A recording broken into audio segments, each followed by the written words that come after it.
The air is different. You can feel it even if you can't explain it. Something unseen is rearranging everything around you. The tides that once pulled against you are beginning to move in your direction. The storm that once felt endless is clearing, revealing a sunrise you once only imagined. Everything is about to shift in your favor, not by accident, but by divine orchestration. What's been working behind the curtain of your life is now stepping onto the stage. What was delayed was not denied, it was designed. Designed to make you stronger, deeper, wiser, and fully aligned with the life you've been envisioning. Every prayer, every tear, every act of faith has been building unseen momentum. The invisible has been preparing to become visible. But here's the key. You must stay ready.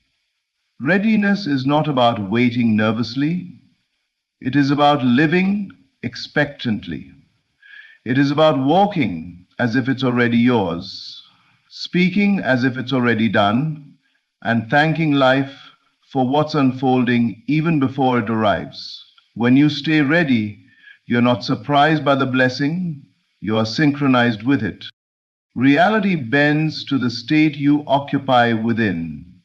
When you choose faith over fear, gratitude over doubt, and peace over panic, you move into alignment with the good that has been waiting for you. The shift does not begin out there, it begins in here, within the consciousness that knows it's already done. Every situation that looked like loss was secretly an adjustment. Every person who left made room for what was meant to stay. Every door that closed redirected you toward one that would open effortlessly. This is not coincidence. It is divine precision. You are stepping into a season where the timing of everything will finally make sense. So hold your inner posture. Stand firm in your unseen knowing. Your manifestation is not coming to you, it's coming through you. You are the channel through which your higher vision becomes physical. The outer shift is the echo of your inner assumption. When you hold the image and feel its reality now, the world must reorganize itself to reflect it. There will be moments when your faith feels stretched, when nothing seems to move, and when silence feels louder than guidance. But remember this, silence is not absence, it is preparation. The soil is quiet before it blooms. The dawn is still before it breaks. Right now, everything is aligning in perfect order. Your name is being mentioned in rooms you haven't entered yet. Opportunities are forming around conversations you haven't heard. Life is making room for your expansion. So, don't lower your expectation, elevate your preparation. The shift is not something you wait for, it's something you embody. Step into the vibration of what you desire. Feel it, live it, expect it. Let your imagination become the rehearsal of your destiny. Because when you live as if it's already done, the universe must obey the conviction of your inner state. Everything is about to shift in your favor, and when it does, it won't be gradual, it will be sudden. Doors will swing open, clarity will rush in, and peace will replace confusion. But it will not come as a surprise to the one who stayed ready. So stay steady, stay faithful, stay ready, because the shift you've been sensing isn't coming, it's here. The unseen is already forming the scene. Your outer world is catching up with your inner assumption. Everything you imagine, feel, and believe within yourself is shaping the reality you are stepping into. The world you experience with your senses is only a reflection, a mirror of the thoughts and assumptions you persistently hold.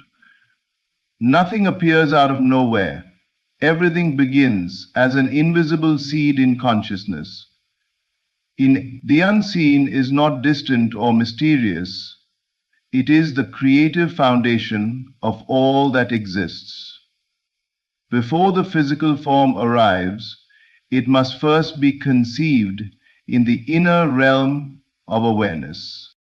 When you change the image you hold within, the outer world has no choice but to rearrange itself to match it.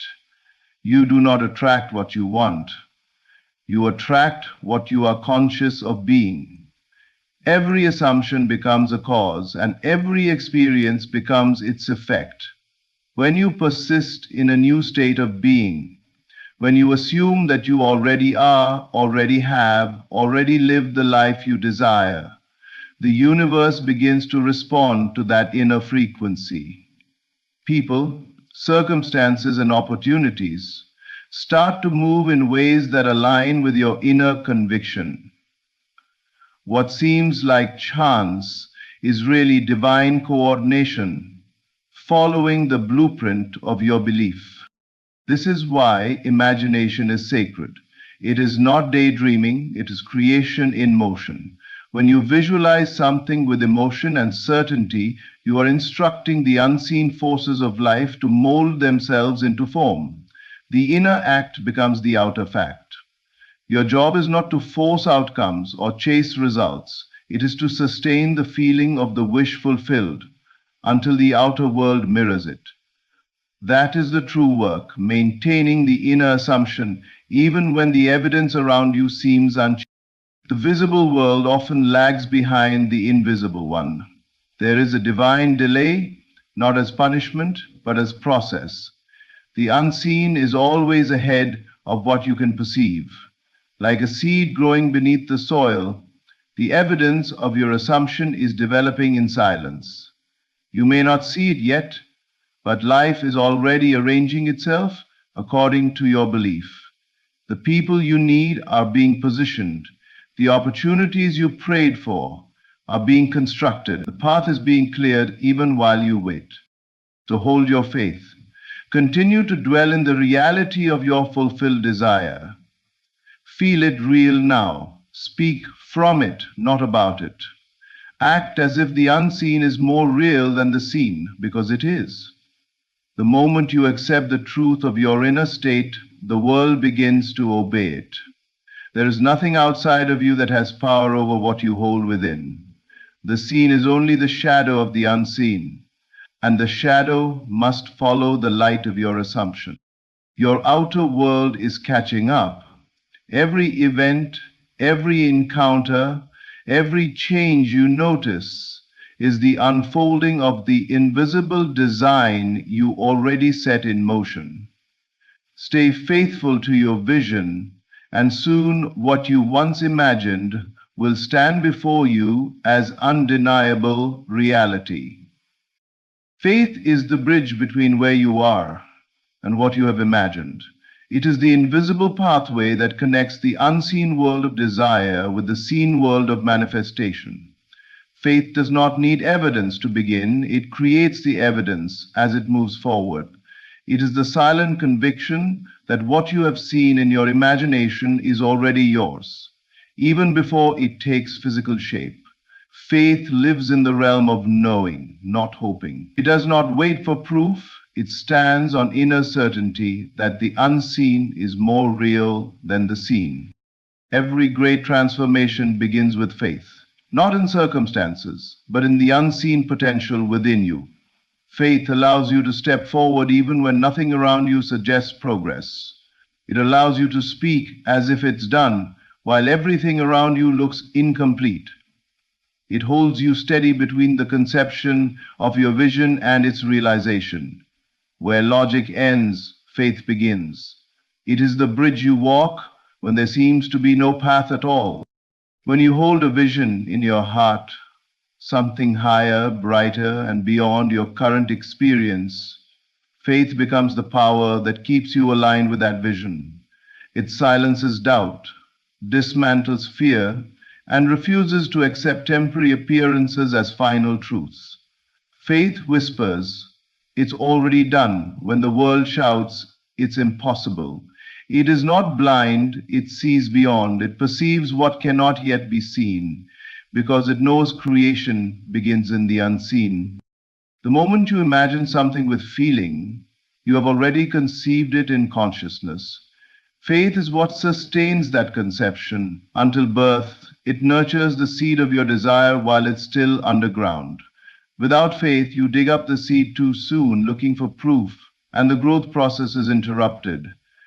But with faith, you trust the unseen stages, the moments of silence, the seasons of waiting, the apparent stillness that hides unseen progress.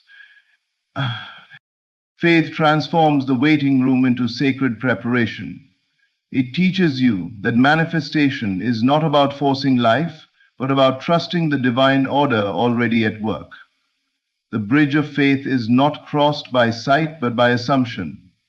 Each thought aligned with your vision moves you forward across that bridge. Each act of gratitude, each moment of belief strengthens your steps until what was once only imagined becomes inevitable. Even in the face of contradiction, faith holds the picture steady. It says, "Though I do not see it yet, I know it is done." And because your world must mirror your dominant inner state, that knowing becomes law. Soon what you believed in faith must appear in form. So when doubt whispers that nothing is changing, remember the bridge you're walking on. Every step of faith carries you closer to your imagined end. The invisible is already taking shape around you. The distance between where you are and what you've imagined is not measured in time, but in trust. Faith shortens that distance until the bridge disappears, because what you believed has finally become what you live. Every delay is divine alignment, not denial. Life does not withhold what is meant for you. It prepares you to receive it in fullness. The pauses, the waiting, the moments that feel like nothing is happening, these are not signs of abandonment, but of orchestration. There is a rhythm to manifestation, a sacred timing in which everything is positioned perfectly. What seems like a delay in your timeline is precision in the divine design. When doors don't open immediately, it is not because you are unworthy or forgotten. It is because what awaits you requires alignment. Your mindset, your energy, your readiness, your surroundings, all must match the vibration of what you've asked for. A blessing received too soon can become a burden. Life, in its wisdom, never gives before you are able to sustain. The waiting is not punishment, it is preparation. You are being shaped for what you've been shown. There are unseen movements happening behind the stillness. People you haven't met are being positioned. Opportunities are being formed. Paths are being cleared. What you perceive as delay is often the rearranging of infinite details to deliver the promise in its perfect form. The universe never rushes, yet it is never late. Everything unfolds in divine sequence, even when the human mind cannot comprehend the timing. If you could see the full picture, you would understand that the pauses are acts of mercy. They protect you from what is premature and align you with what is mature. Sometimes the delay allows old versions of you to dissolve. The fearful self, the impatient self, the doubtful self. For the new to arrive, the old must pass. The delay gives you the space to evolve into the version of yourself that can hold the blessing with wisdom, not desperation. Yet a delay, every unanswered prayer is not a rejection, it is a redirection. Life is saying, not yet, something better, something truer, something aligned is forming. When you learn to rest in this awareness, peace replaces frustration. You no longer chase what is meant for you, you align with it. You stop fighting time and start flowing with divine ardor. The second is life has divinity. Divinity is the first. Life has divinity is the first. Life has divinity. Trust that nothing is being withheld. The current stillness is the breath before manifestation. Just as the dawn does not rush to rise, your manifestation unfolds with precision. The right moment carries a power the wrong moment never could. What's meant for you is being refined in unseen realms, and when the time comes, it will enter effortlessly. So instead of asking, why is it taking so long, begin to ask, what is life aligning in me? Use the waiting to strengthen faith, deepen gratitude, and release resistance. Because when the alignment is complete, what once felt delayed will arrive suddenly, and you will see that it was never denial at all, only divine timing delivering perfection right on schedule. Your new reality is not coming, it's being revealed through your readiness. Everything you desire already exists in potential form. The moment you imagined it, it was created in the unseen. Life does not withhold, it responds. What determines how quickly your new reality becomes visible is not chance, but readiness. The inner harmony between who you are being and what you have asked for. When your inner state matches your desired state, the unseen becomes seen. Manifestation is never about waiting for something to arrive. It's about awakening to what's already here, waiting for your awareness to align with it. Readiness is not about effort or struggle. It's about alignment. It is the calm recognition that you are already one with your desire. The new reality doesn't rush toward you. You rise into it by embodying its frequency. The door was never locked. It only required the right vibration to open. The moment you feel worthy, grateful, and expectant, the reality that matches that feeling begins to unfold before your eyes. You don't need to force the shift. You need to become the version of yourself who naturally lives it. Your readiness is measured not by what you say you want, but by what you believe and expect. If deep within you there is still doubt, fear, or a sense of lack, the new reality remains veiled, not because it's absent, but because your current vibration cannot perceive it. Just as a radio must be tuned to the right frequency to receive the signal, your consciousness must align with the vibration of what you've imagined. Once tuned correctly, the new reality is not created, it is revealed. Life mirrors your readiness through the opportunities, people, and experiences it brings. When you elevate your consciousness, everything that aligns with your higher state begins to appear naturally. The outer world simply reflects the inner change. That is why transformation often feels subtle before it becomes visible. The energy shifts first, then form follows. Your new reality does not break in. It unfolds gently through the space your readiness creates.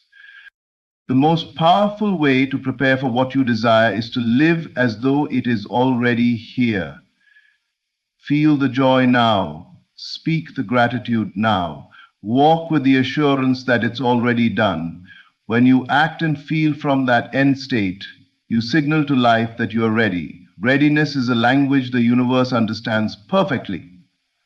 It tells creation, I am prepared to receive. So stop waiting and start becoming.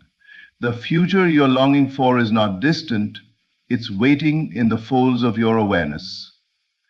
The moment you shift from longing to knowing, from hoping to being, from asking to receiving, the veil lifts. What you once chased begins to meet you with ease. Your new reality isn't on its way, it's right here, revealing itself through the readiness of your belief. You shift the moment you assume the feeling of the wish fulfilled. Transformation is not a gradual process of outer change. It is an instant inner decision. The moment you emotionally occupy the state of your desired reality, your consciousness moves, and the outer world begins to rearrange itself to reflect that movement.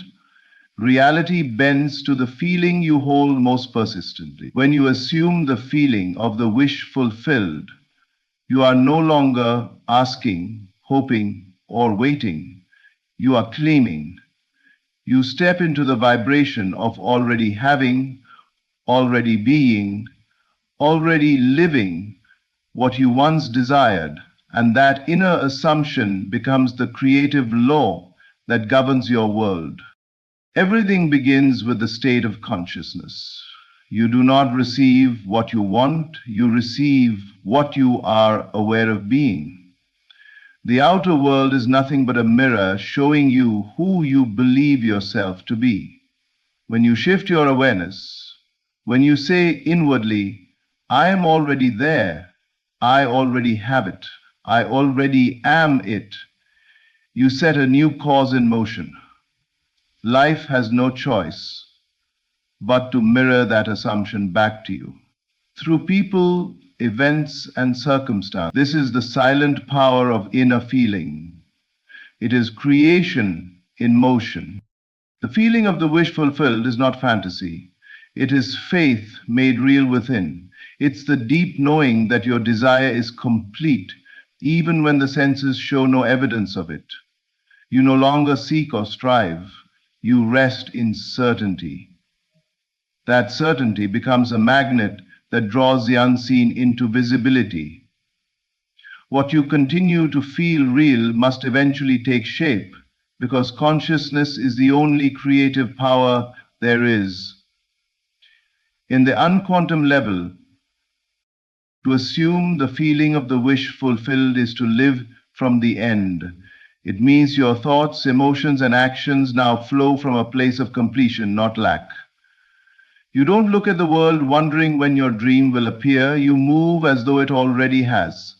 Gratitude replaces longing. Confidence replaces waiting. This shift in inner being changes everything, because life is always responding to who you are, not what you want.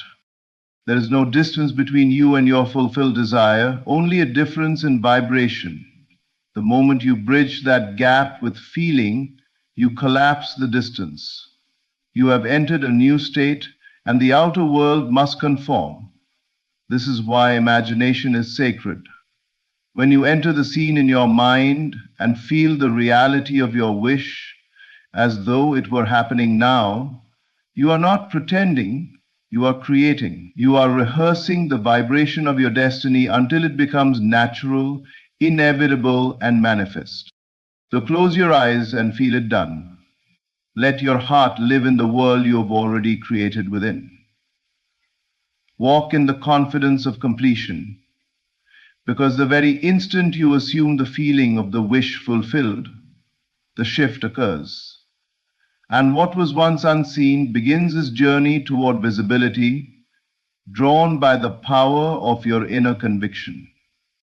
Stay ready, because what you've prepared for inwardly must appear outwardly. Every vision you've held, every prayer you've whispered, every belief you've cultivated has been building a foundation in the unseen. Life responds not to chance, but to readiness. To the one who has already become in consciousness what they seek to become in form. The outer world is simply the mirror of your inner preparation. When you live in readiness, emotionally, mentally, and spiritually, you invite the unseen to reveal itself as tangible experience. Readiness is not waiting with anxiety, it is standing in quiet confidence. It is the awareness that your preparation has already called forth the fulfillment of what you desire. You do not chase it because you understand it is drawn to you by divine law. The universe does not give randomly. It gives precisely to those who are in alignment with what they've imagined. What you hold within is forming its reflection without. If you've built your inner world with faith, gratitude, and expectancy, then what's forming around you must mirror those states. Every inner rehearsal becomes an outer event. The conversations you've imagined, the emotions you've practiced, the identity you've assumed. All of these create energetic blueprints that reality must follow. You do not need to force the manifestation. You only need to stay ready for its arrival. Readiness means keeping your vibration steady even when nothing seems to move. It means refusing to slip back into doubt just because your senses haven't caught up. The unseen world always moves first, and the outer follows in divine timing. When you are truly ready, you no longer question if it will happen. You know it already has. You wake up with peace, not panic. You speak with certainty, not hesitation. You act as though the blessing is already part of your story, and in that assumption, you magnetize it into being. This is how the law of manifestation works. The energy of readiness pulls forth the corresponding form. You cannot be ready within and remain empty without. Life must echo the state you sustain. Sometimes the test of readiness is patience. The silence before manifestation is not a void. It's confirmation that everything is aligning in perfect order. The unseen is arranging people, opportunities, and circumstances around your inner preparation. When the alignment is complete, manifestation appears not as surprise but as recognition. You'll know it by the sense of, I knew this was coming. So remain in that posture of expectancy. Keep nurturing your vision. Keep feeling the reality of what you've already claimed within. The moment you stay ready, you declare to life that you believe in what you've been forming. And because belief is the bridge between the invisible and the visible, your faith becomes the force that calls your vision into form. Stay ready. Because what you've prepared for inwardly is not just coming. It is already unfolding, waiting for you to recognize it as your new reality. Everything is aligning perfectly, even if you can't yet see the full picture. The unseen has been working on your behalf, arranging people, opportunities, and divine timing to bring your vision into form. You are not waiting for life to change. Life is waiting for you to stand in readiness, in faith, and in the certainty that it's already done. The shift is not something you chase. It's something you awaken to within yourself. The moment you assume the feeling of fulfillment, the world begins to echo it back. This is your time, the season where the unseen becomes visible, where what you've held in faith begins to unfold in form. The waiting was never wasted. It was preparation. Every delay was divine alignment. Every challenge was shaping your readiness. Now, everything is turning in your favor.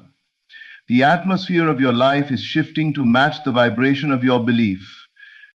So, stay grounded in gratitude, stay anchored in faith, walk as if it's already done, because it is. The bridge has been crossed, the seed has taken root, and the harvest is near. Thank you for listening. Stay faithful, stay expectant, and above all, stay ready, because everything is about to shift in your favor. Good evening, my friends. What if I told you that the CIA, the Central Intelligence Agency, spent years and millions of dollars researching a technique that proves your imagination is not wishful thinking, but a direct pathway to altering reality? What if I told you that buried in declassified government documents, there exists scientific validation for everything the law of assumption teaching us about imagination and the power of consciousness? And what if I told you that these documents, available for anyone to read, describe the exact same principles that Neville Goddard taught decades ago, but in the cold clinical language of government science? This is not theory. This is not philosophy. This is documented, declassified, government-verified research into the mechanics of consciousness and reality creation. Tonight you're going to discover why the CIA believed, no, why they proved, that consciousness is not confined to your brain, that reality is not what your senses report, and that you have the ability to access and alter the fundamental fabric of existence through focused attention and imagination. They called it the Gateway Project, and it validates everything Neville Goddard ever taught. In 1983, the CIA commissioned a report, not about weapons, about consciousness. They wanted to know, can human consciousness operate outside the physical body? Can focused attention alter reality? Can imagination access information beyond the five senses? For years, this research remained classified. Top secret, eyes only. But in 2003, it was declassified, released to the public, and most people never noticed. Because who would believe that the CIA was seriously researching out-of-body experiences, altered states of consciousness, and the nature of reality itself? But they were. And what they found will change how you understand manifestation forever. The project was called Gateway, and its purpose was to explore and document a specific technique using something called hemi-sync, binaural audio frequencies that synchronize both hemispheres of the brain, to achieve what they called expanded states of consciousness. Let me walk you through what the CIA discovered. The Gateway Project documented a specific progression of consciousness states, each one representing a different level of awareness and reality access. They called these levels focus states. Focus 10 was described as mind awake, body asleep, a state where your consciousness is fully alert, but your physical body is completely relaxed, almost dissociated. In this state, participants reported heightened awareness, expanded perception, and a sense of consciousness existing independent of the physical form. Sound familiar? This is exactly what Neville described when he taught SATS, state akin to sleep. That drowsy state where your body is relaxed but your mind is vividly aware, capable of impressing the subconscious with imaginal acts. The CIA was documenting the same state Neville had been teaching since the 1940s. Focus 12 was described as expanded awareness, a state where consciousness begins to perceive beyond the limitations of physical senses. In this state, participants reported accessing information they couldn't have known through normal means, seeing events at a distance, perceiving probable futures, experiencing realities that hadn't yet manifested physically. Again, this is precisely what Neville meant when he said imagination is not fantasy, but perception of realities that exist in consciousness before they appear in the physical world. The CIA's Focus 12 is Neville's imaginal realm, the place where your desire already exists, waiting to be assumed into your experience. But here's where it gets even more profound. The Gateway documents describe reality not as solid matter, but as an energy matrix, a field of potentials, frequencies, and information. They explain that what we perceive as physical reality is actually consciousness organizing energy into patterns based on observation and attention. Let me read you an actual quote from the declassified document. The universe is composed of interacting energy fields, some at rest and some in motion. It is in and of itself one gigantic hologram of unbelievable complexity. Do you understand what they're saying? Reality is not fixed, it's not solid, it's not happening to you. Reality is a holographic projection of consciousness, a field of infinite possibilities that collapses into specific experiences based on where attention is focused. This is exactly what Neville taught when he said consciousness is the only reality. The CIA documented it, they studied it, they proved it through repeatable experimentation. Your consciousness doesn't observe reality. Your consciousness creates reality by focusing attention on specific possibilities within the infinite field. And here's the key. The Gateway documents explain that this energy matrix, this field of all possibilities, responds to sustained, focused attention combined with emotional resonance. Not thinking about what you want, not hoping for it, but experiencing it in consciousness with such vividness and feeling that you convince your own awareness it's already real. This is assumption, this is imagination. This is exactly what Neville taught, and the CIA confirmed it works. Now let me show you something that will make the connection undeniable. The gateway technique used hemisync audio, specific sound frequencies played in each ear, that force the brain hemispheres to synchronize. Why? Because synchronized brain waves create a state of heightened suggestibility, where the conscious mind relaxes its critical filter and the subconscious becomes highly receptive to new information. In this state, imaginal acts bypass logical resistance and impress directly on the subconscious mind, which then begins reorganizing reality to match the impressed image. Now, does this sound familiar? This is precisely why Neville taught you to practice sats in the drowsy state before sleep. Because in that state, just like the hemisync state, your conscious mind relaxes, your brain waves slow, and your subconscious becomes incredibly receptive. The imaginal act you perform in that state bypasses all doubt, all resistance, all logical objection. It impresses directly on the creative level of mind. The CIA used technology to achieve what Neville taught you to achieve naturally, accessing the gateway state where consciousness can impress new patterns on the energy matrix of reality. Different methods, same gateway, same results. But the Gateway Project went even further. They documented something called Focus 15, described as no time, a state where consciousness exists outside linear time, able to access past and future simultaneously. In this state, participants reported experiencing desired outcomes as if they had already happened, not imagining them as future possibilities, but remembering them as completed events. Do you see it? This is living from the end. This is Neville's core teaching. You don't imagine your desire as something coming in the future. You experience it in consciousness as already done, as a memory of something that has already occurred. And when you do this, when you occupy the state of the wish fulfilled so completely that it feels like a memory rather than a hope, you've collapsed the timeline. You've accessed Focus 15. You've moved outside linear time. You've selected the reality where your desire is already manifested and brought your awareness to that timeline. The CIA documented this.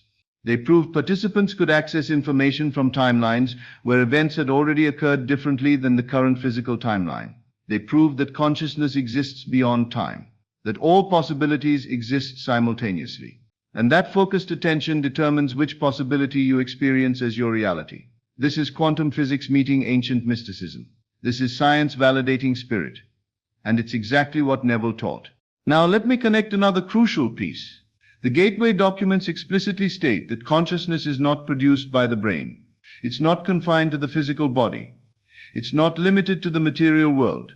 They describe consciousness as existing in a non-physical energy matrix, a realm beyond the physical senses, where all information, all possibilities, all potentials exist simultaneously. And here's the critical part. They explain that this non-physical realm is more fundamental than physical reality. It's the source, the cause, the creative level.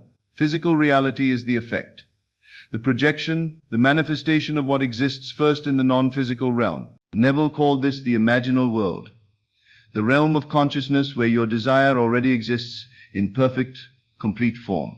The CIA called it the non-physical energy matrix. Different names, same reality. And both frameworks agree on this crucial principle. What you experience in this non-physical realm, what you assume, what you embody, what you feel is real in consciousness, must eventually manifest in physical form. Because the non-physical is cause, the physical is effect. Consciousness is primary. Matter is secondary. This isn't spiritual philosophy anymore. This is documented government research.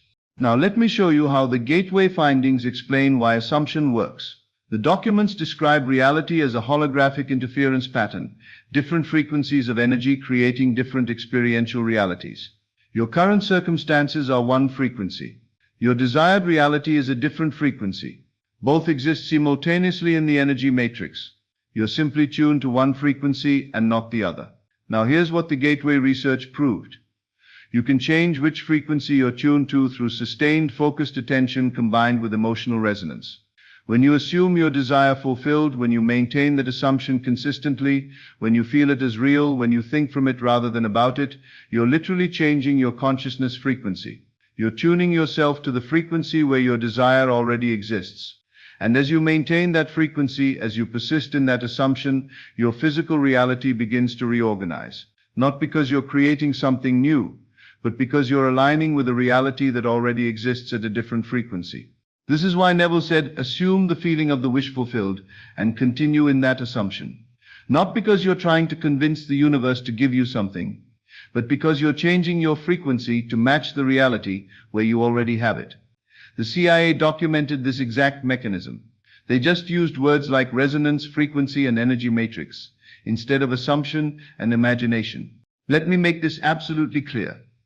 Everything Neville Goddard taught, everything that skeptics dismissed as mystical nonsense or wishful thinking, has been validated by declassified CIA research.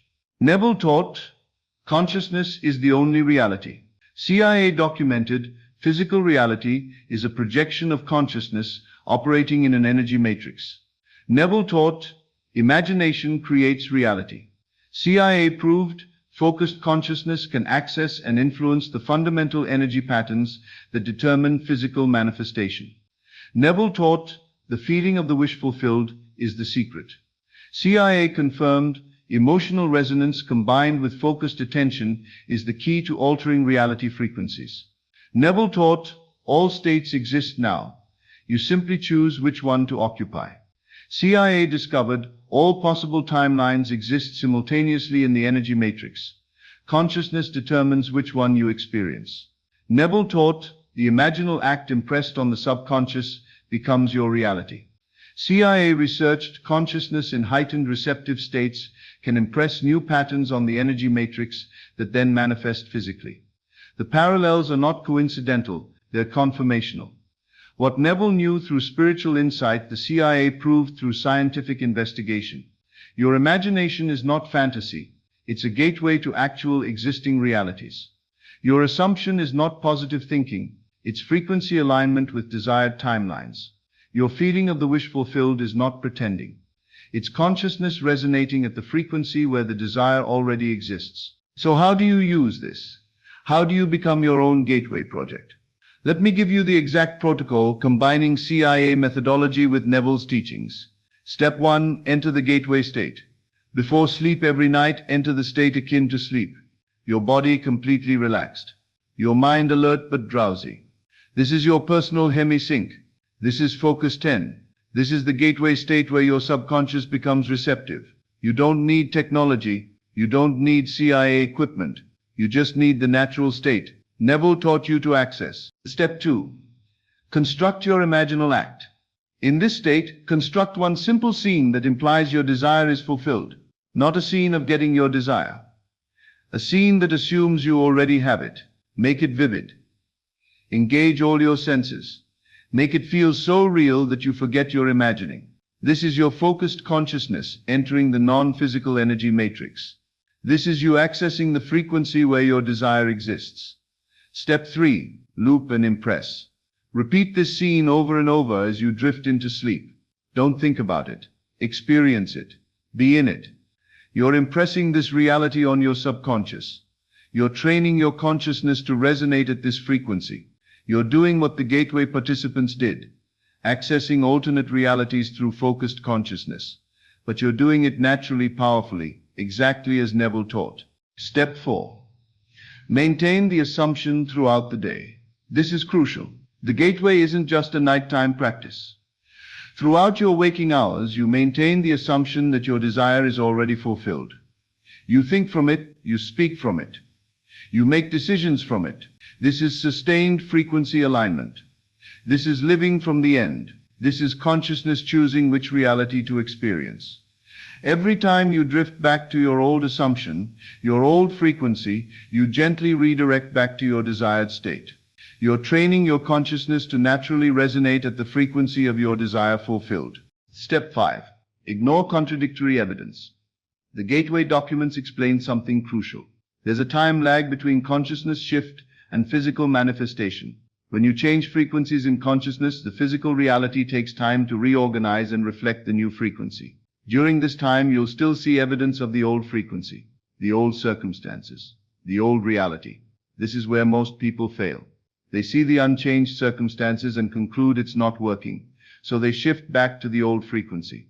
But Neville taught, and the CIA confirmed, that you must maintain the new frequency regardless of current physical evidence. The physical is always showing you your past frequency, your past assumptions, your past state. But as you persist in the new frequency, as you maintain your assumption despite appearances, the physical must eventually shift to match. For those of you who needed scientific proof, for those who struggled with faith, for those who wanted evidence that this isn't just spiritual fantasy, here it is. The CIA, the most secretive, most skeptical, most evidence-demanding organization in the world, spent years and millions of dollars researching consciousness. And they concluded, consciousness can access and influence reality beyond the physical senses. Focused attention combined with emotional resonance can alter the fundamental energy patterns that determine physical experience. They proved it, they documented it, they declassified it. Everything Neville taught is not just spiritual wisdom. It's verifiable, documented, scientifically observed reality mechanics. Your imagination is not wishful thinking. It's accessing the energy matrix. Your assumption is not pretending. It's frequency selection. Your feeling of the wish fulfilled is not fantasy. It's resonance with existing realities. The government proved it. Neville taught it. Now it's time for you to experience it. Tonight you have a choice. You can continue thinking of manifestation as some mystical, unreliable practice that sometimes works for lucky people. Or you can recognize that what you've been learning is documented, researched, government-verified science about how consciousness and reality actually operate. The gateway is real. The non-physical energy matrix is real. The ability to access alternate timelines through focused consciousness is real. And you have access to this gateway every single night through the state akin to sleep. You don't need CIA clearance. You don't need special technology. You don't need permission. You just need to do what Neville taught. Enter the state, construct the scene, feel it real, maintain the assumption, persist until it hardens into fact. The CIA proved it works. Neville taught you how to do it. The only question is, will you actually apply it? My friends, the greatest secret has been hiding in plain sight. Not in mystical teachings that require faith, not in spiritual philosophies that demand belief, in declassified government documents, in scientific research, in repeatable documented experiments. Consciousness is the only reality. Imagination creates your experience. Assumption determines which timeline you live in. This is not belief. This is not hope. This is not faith. This is documented fact. So tonight, when you enter the state akin to sleep, know that you're not engaging in wishful thinking. You're accessing the gateway. You're entering the energy matrix. You're aligning with frequencies where your desire already exists. You're doing what the CIA proved was possible. What Neville taught was natural. What you were born to do. You are consciousness. You are the creator. You are the gateway itself. Use it. Thank you and good evening. This is Best of Lectures. I will see you in the next video. There comes a time when the universe begins to rearrange itself on your behalf. You may not see it with your physical eyes yet, but deep within you can feel it. Something has changed. The air feels different. The energy feels alive. The tides of your reality are turning, and everything that once seemed stuck is beginning to move again. You are standing on the edge of transformation. The invisible is becoming visible. The thoughts you have held, the visions you have nourished, the prayers you whispered when no one was listening, they have been heard. And now, everything is about to shift in your favor. But the question is, are you ready? Readiness is not about doing more. It's about being more. It's about embodying the energy of what you have asked for before it appears. You cannot meet your new reality with the same old state of mind. You must rise in consciousness before life rises to meet you. Every change begins within. The outer world only echoes what you have accepted within yourself. When you shift your awareness from lack to fulfillment, from waiting to receiving, reality must obey. This is not chance, it is law. There is a silent moment before manifestation, a sacred pause where faith is tested. Many give up there, mistaking silence for absence. But silence is not absence, it is preparation. The seed germinates in stillness before it breaks through the soil. So does every answered prayer. You may not see it yet, but the energy has already moved. Doors that were once closed are about to open. Paths that were hidden are about to reveal themselves. People who carry your blessings are being guided toward you right now. The shift is not coming, it has already begun. Be ready by believing. Be ready by knowing. Be ready by refusing to doubt the unseen. Because what is yours is already established, not in time, but in consciousness. And once your awareness aligns with that truth, time will bend to deliver it into your hands. Do not let fear interrupt what faith has already completed. Do not let the illusion of delay convince you that nothing is happening.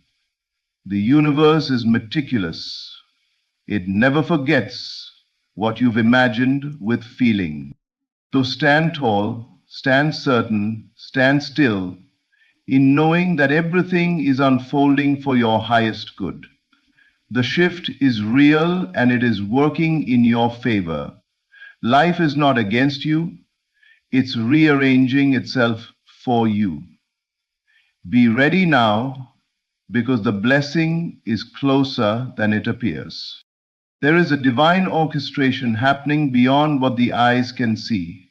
While your outer circumstances may appear still, lifeless, or even resistant, there is a silent movement occurring beneath the surface, a rearranging of invisible threads that are weaving your desires into reality. The invisible world is not a void. It is alive with creative intelligence, responding to every vibration you emit, every belief you hold, every feeling you sustain. The universe does not operate through chaos. It operates through perfect law. And that law is constantly matching your inner state with outer experiences.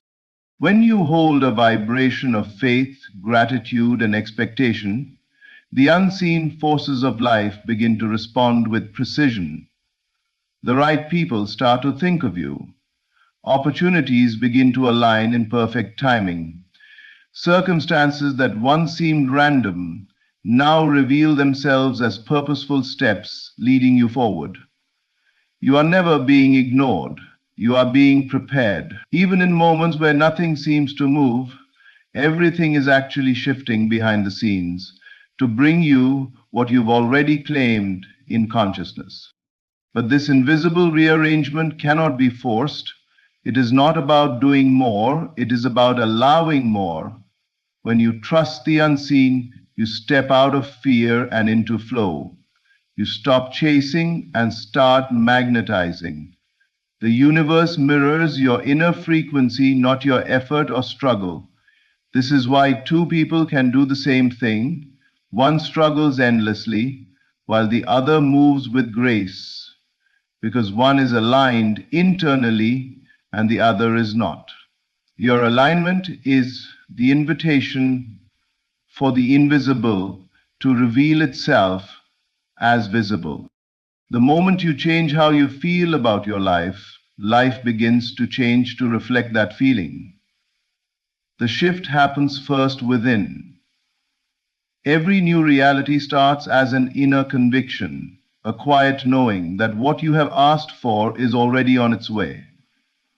When you maintain that knowing despite appearances, the invisible begins to rearrange matter, people, and timing to fulfill your belief. This is why patience is not passive, it is powerful. True patience is unwavering confidence in unseen activity.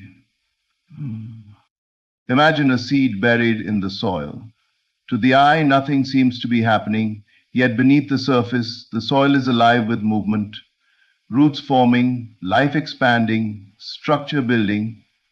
If you were to dig it up too soon, you would interrupt the process. The same is true for your manifestations. The invisible world is nurturing your desires, aligning conditions, and growing your vision. The delay is never denial. It is divine timing orchestrating perfection. So when you feel nothing is working, remember everything is working. When you see no evidence, remember evidence is forming. When you feel forgotten, remember the universe never forgets. An intention that was felt deeply and believed completely. Hold your vibration steady. Continue to imagine the outcome as already fulfilled. Trust that the unseen is your ally, not your enemy. For the invisible is not indifferent, it is intentional. It is rearranging itself right now in your favor. The outer world is nothing more than a reflection of the inner world you inhabit. Every experience, every encounter, every circumstance is a mirror showing you the vibration you most consistently hold within. Life does not happen to you, it happens through you. The world you see is a projection of your inner state, shaped by your assumptions, beliefs, and emotions. When your inner state is one of peace, confidence, and worthiness, your external reality naturally begins to organize itself in harmony with that energy. But when your inner state is filled with doubt, fear, or lack, life mirrors that back with obstacles, delays, and uncertainty. This is not punishment, it is precision. The universe simply echoes the frequency you broadcast. If you want the reflection to change, you must first adjust the image you project. Most people spend their lives trying to fix the mirror, not realizing that the source of their reflection lies within. You cannot fight circumstances into submission, but you can transform them by shifting your inner perception. The moment you change how you see yourself, everything that surrounds you begins to rearrange to match your new identity.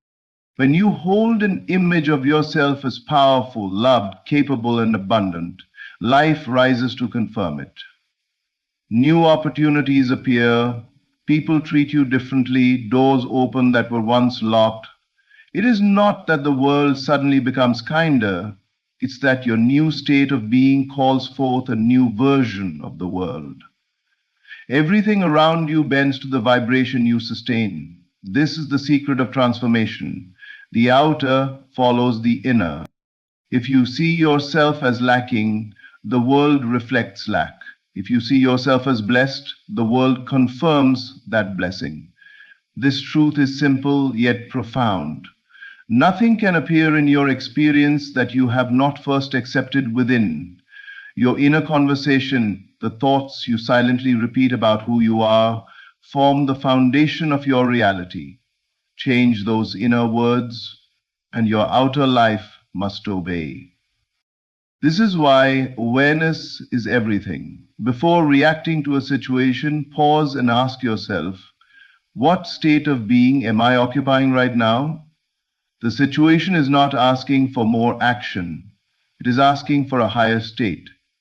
When you elevate your state, when you move from fear to faith, from doubt to certainty, from desperation to calm knowing, the very energy of life rearranges itself to match that vibration. People are drawn to your peace. Solutions appear effortlessly.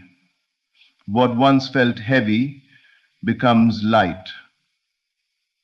Light The truth is that you are never waiting for life to change. Life is waiting for you to change your inner stance. The mirror cannot show you a new image until you become it. Every great shift begins not in effort, but in awareness. You are the center of creation, the projector through which reality is expressed. When you command your inner world through faith, vision, and calm conviction, the outer world has no choice but to yield. Reality is obedient to your state. Always. Readiness is the invisible signal that tells the universe you are serious about receiving. It is not about waiting for evidence, but about living from the end, feeling, thinking, and acting as if what you desire is already yours. The universe does not deliver blessings to those who are still doubting their worthiness or questioning their power. It delivers to those who are already standing in the vibration of having it. When you are ready in consciousness, creation must respond. Because readiness is magnetic, it draws to you the experiences that match your inner assumption. Most people delay their own manifestations by waiting for signs before they believe. They say, "I'll feel grateful when it happens," or "I'll believe when I see proof." But that mindset keeps the blessing suspended because the vibration of waiting is the vibration of lack. You are declaring, without realizing it, that you do not yet have what you seek. And the universe mirrors that declaration faithfully. The truth is the opposite. You must first believe before you see. You must first become before you receive. To be ready is to live mentally and emotionally in the reality of your wish fulfilled. It is to walk, talk, and think from the version of yourself who already possesses the thing you've asked for. When you do this sincerely, not as a performance, but as an inner knowing, life begins to reorganize itself to meet you there. Opportunities align, timing synchronizes, and everything that once seemed distant begins to move closer. Readiness activates movement. It opens the invisible pathways that carry your desire from thought to manifestation. Ask yourself, if what I wanted were already mine, how would I think? How would I speak? How would I carry myself? Then begin to live from that awareness. Do not wait for the external world to justify your belief. The justification is already within you. The universe reads energy, not words. It does not respond to your wishes. It responds to your state. When your inner world vibrates with fulfillment, when you hold the energy of completion rather than longing, your manifestation becomes inevitable. Being ready also means letting go of the old version of you, the one who needed proof, the one who feared disappointment, the one who believed they had to earn what was already theirs by divine right. You cannot step into the new while clinging to the old identity.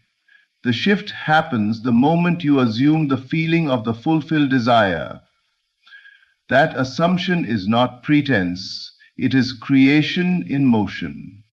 So stop waiting and start embodying. Begin living now as if your desire has already arrived. Dress for it, prepare for it, speak to yourself from that state. Let every action, every thought, every emotion declare, "I am ready." The universe moves swiftly for the one who is prepared. Life cannot resist readiness because readiness is faith made visible. When you are ready before it arrives, it no longer needs to arrive. It is already here. Faith is the unseen bridge that connects the invisible with the visible, the desire with its fulfillment, the prayer with its answer. It is not born from external proof, but from an inner conviction that what you have imagined already exists in a higher realm of reality, waiting only for your acceptance. Faith is the quiet certainty that refuses to be shaken by appearances. It is the still voice within that whispers, "It is done," even when nothing around you seems to confirm it. Many confuse faith with hope, but they are not the same. Hope looks forward to a future possibility. Faith stands firmly in a present knowing. Hope says, "I wish it will happen." Faith declares it already has. The moment you move from hoping to knowing, the bridge is formed. You cross from the realm of desire into the realm of realization. Faith does not beg or plead. It calmly assumes that the invisible is working perfectly on your behalf. True faith begins when logic ends. It thrives in uncertainty because it understands that the unseen is more powerful than the seen. It is the surrender of control, not to weakness, but to wisdom. When you live by faith, you stop asking, "When will it happen?" and start affirming, "It is happening now." You no longer chase signs, you become the sign. You embody the energy of completion before any evidence arrives. And because consciousness precedes creation, life must eventually mirror that inner knowing. Faith is not passive. It is the most active force in creation. It shapes your thoughts, your emotions, your actions, and your expectations. It makes you walk differently, speak differently, and think differently. When you have faith, you no longer vibrate in the energy of waiting, you vibrate in the energy of having. You live from the end, and that state magnetizes everything required for its expression. Every person, opportunity, and event begins to align to fulfill your conviction. There will be moments when doubt whispers, when appearances seem to contradict your belief. That is where faith proves its strength. It stands still while the storm rages. It does not react, it remains rooted in knowing. Faith is not built when everything looks easy. It is built when everything looks impossible, yet you choose to believe anyway. That unwavering certainty is what bends reality. When you truly believe, your heart becomes peaceful. The struggle ends because you know creation is complete. You no longer question if it will happen. You rest in the awareness that it already has. And that time is simply catching up to your consciousness. That is the sacred mystery. The unseen becomes seen when faith has done its work. Faith is not a bridge you build once. It is one you walk daily.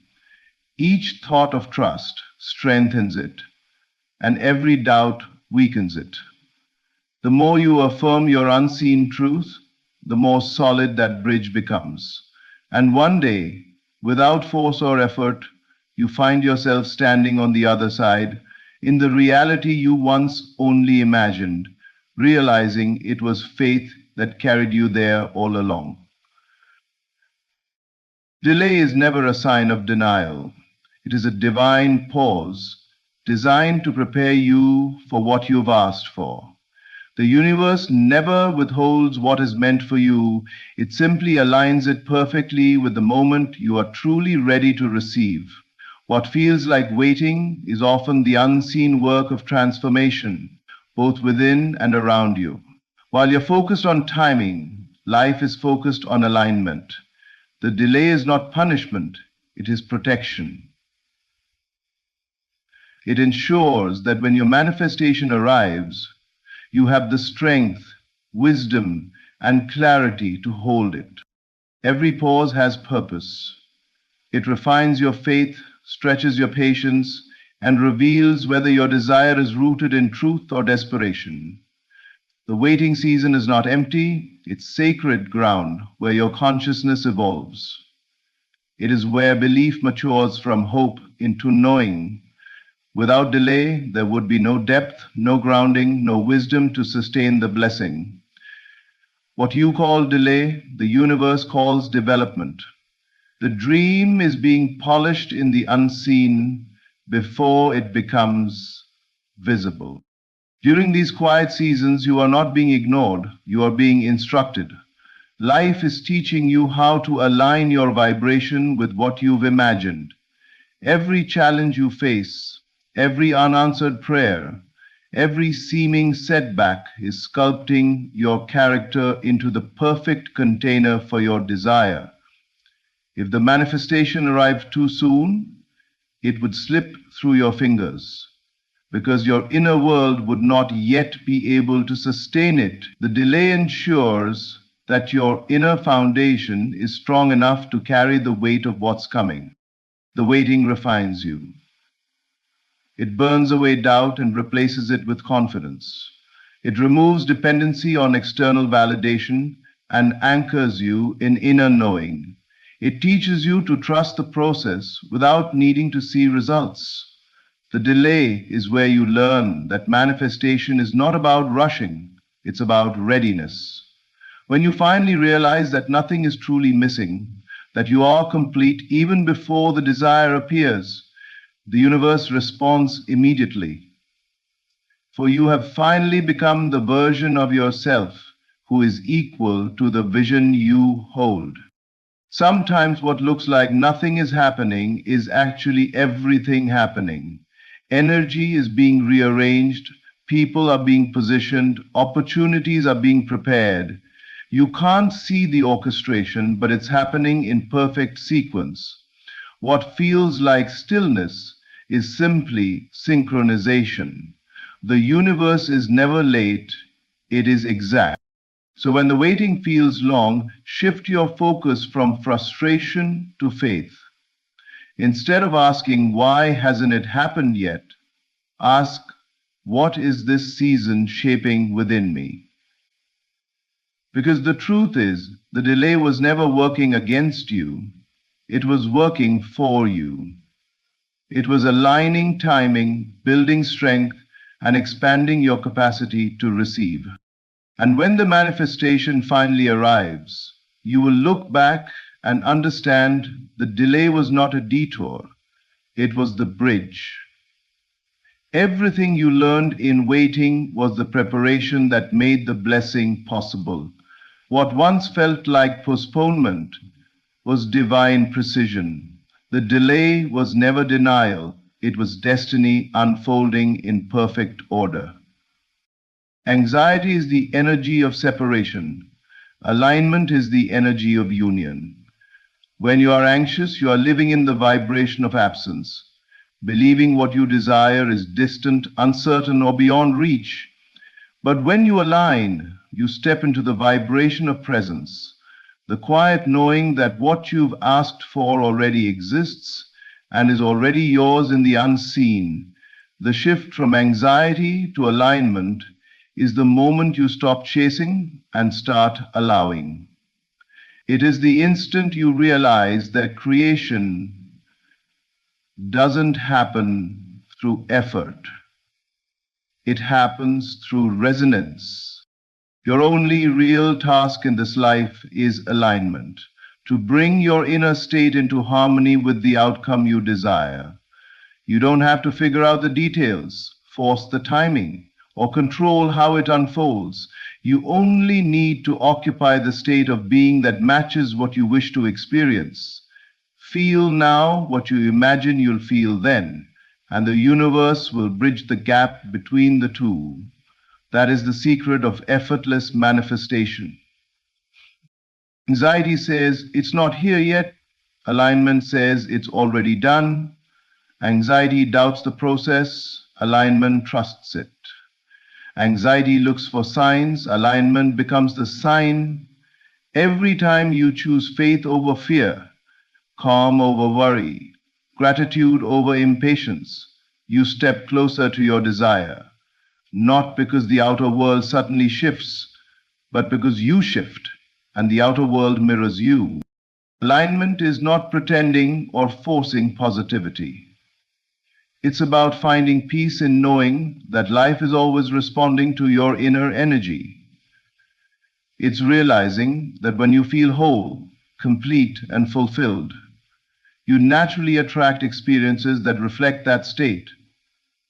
What you are seeking is already seeking you, but it can only find you when your vibration matches its frequency. That match is made not through striving, but through surrender, through the gentle release of control and the confident embrace of trust.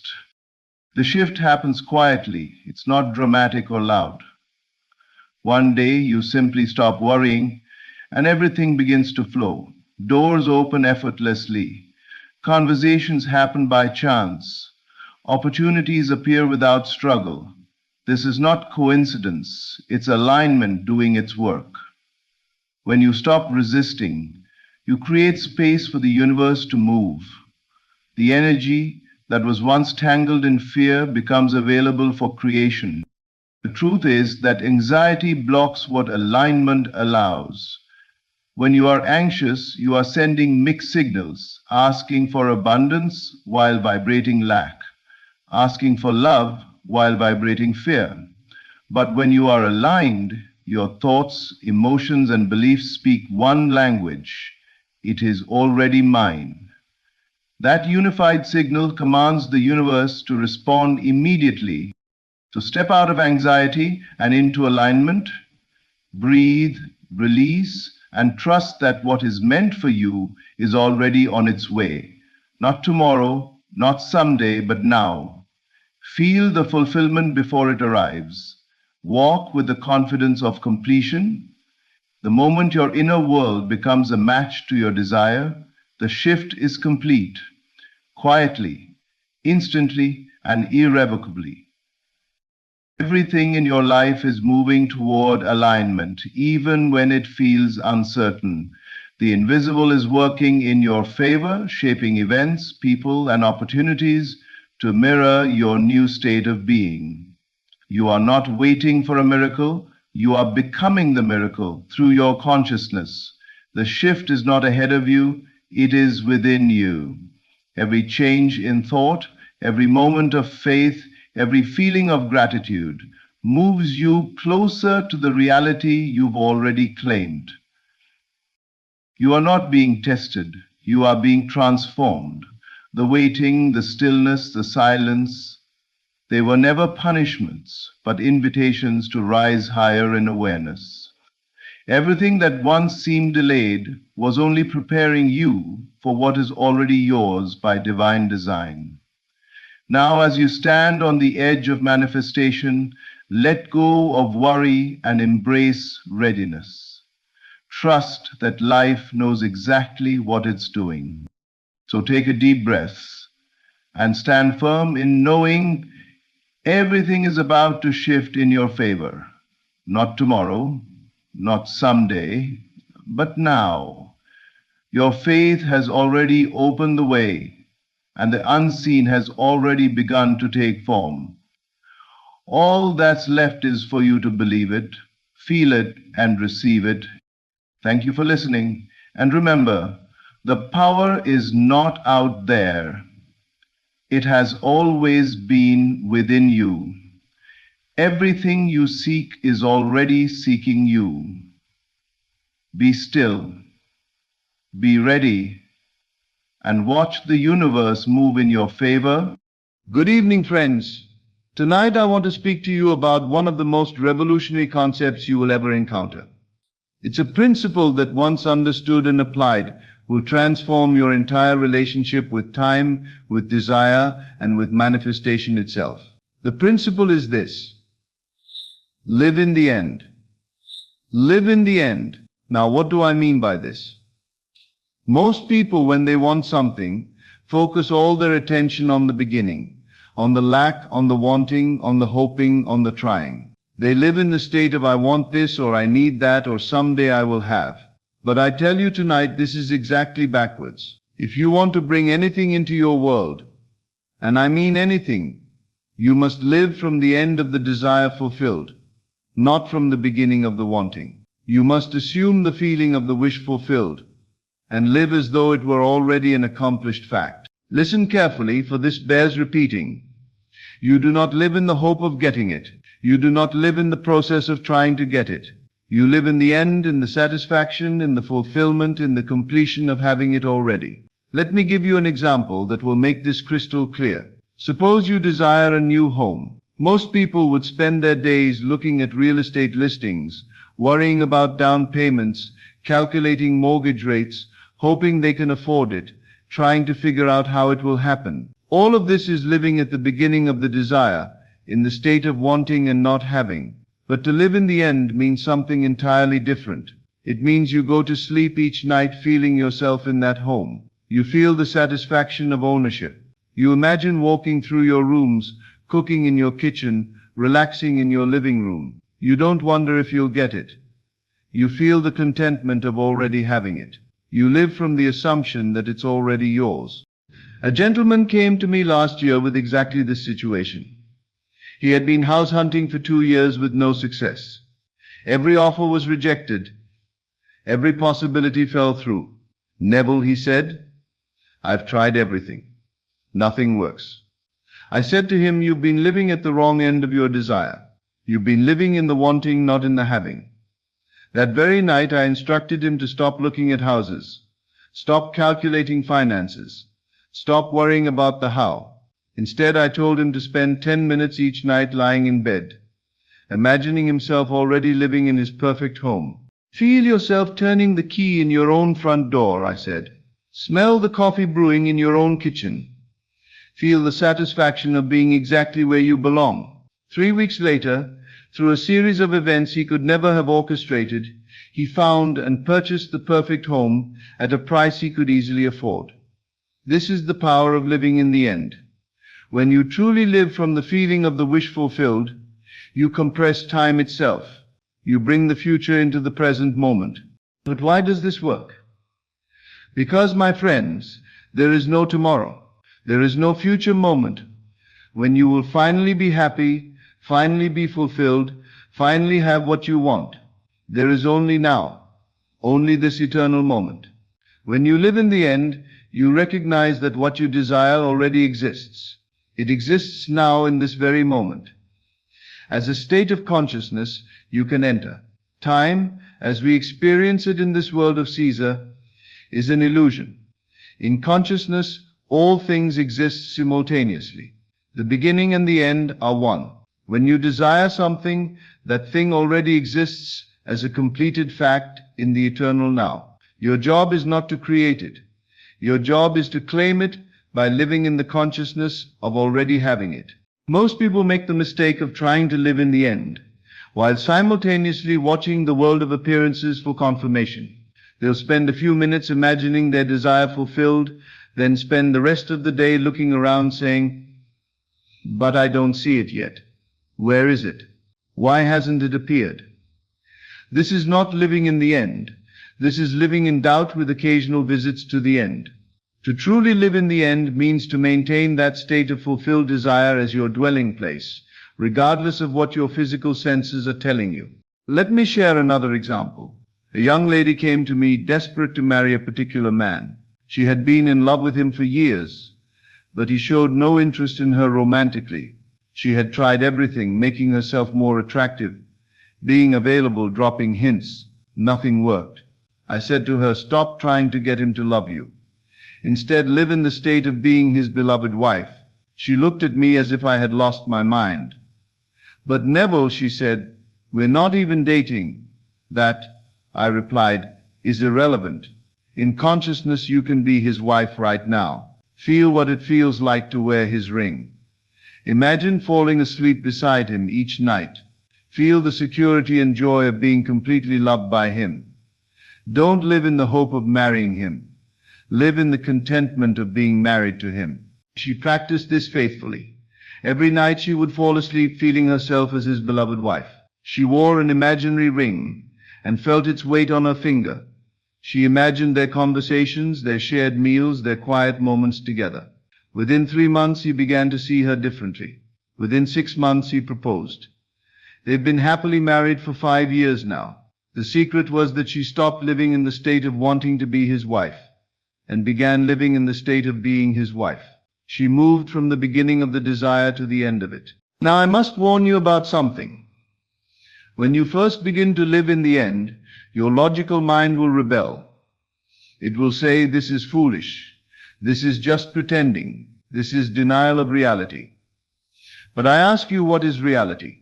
Is reality what your physical senses perceive in this moment? Or is reality the eternal truth of what already exists in consciousness? I tell you that your desire fulfilled is more real than the circumstances that seem to contradict it. Your desire fulfilled exists as an eternal fact in the mind of God. The circumstances you see with your physical eyes are temporary shadows that must change to conform to the reality you're living in consciousness. Living in the end is not pretending. It's not positive thinking. It's not hoping or wishing or trying.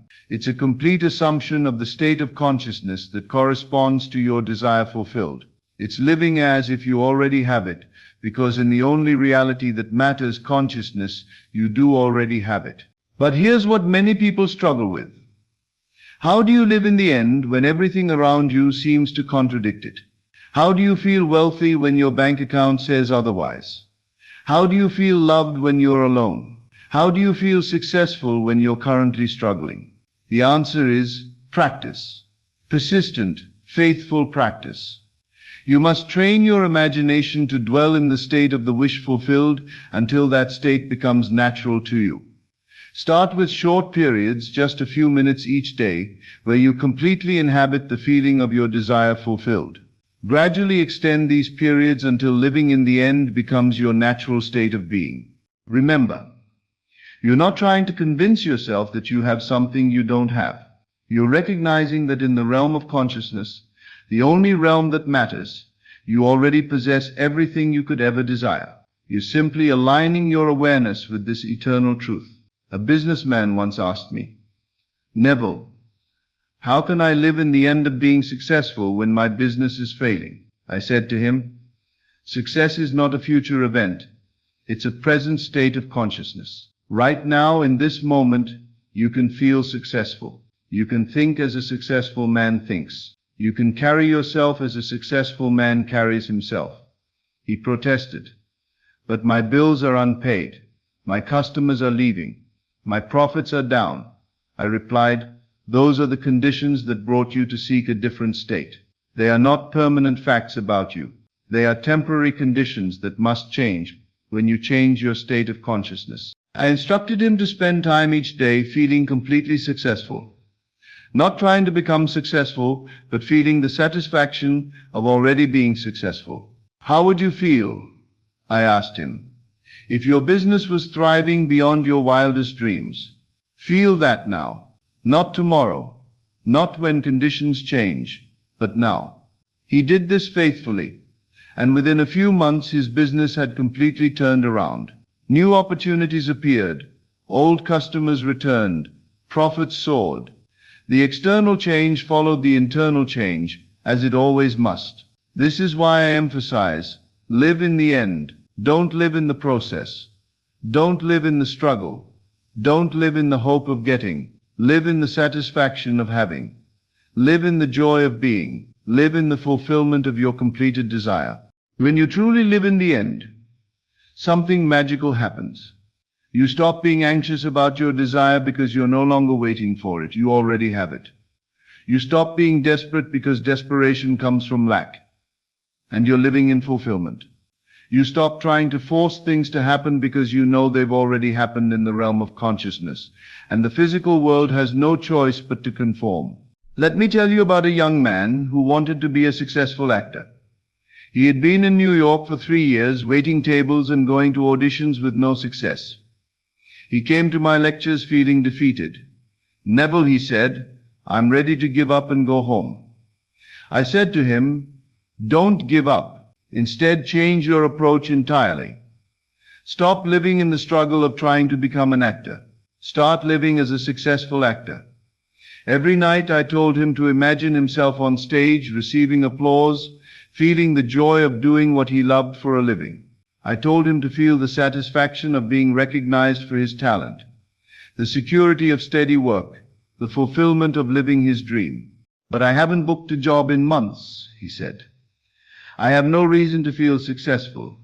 I replied, "You have every reason.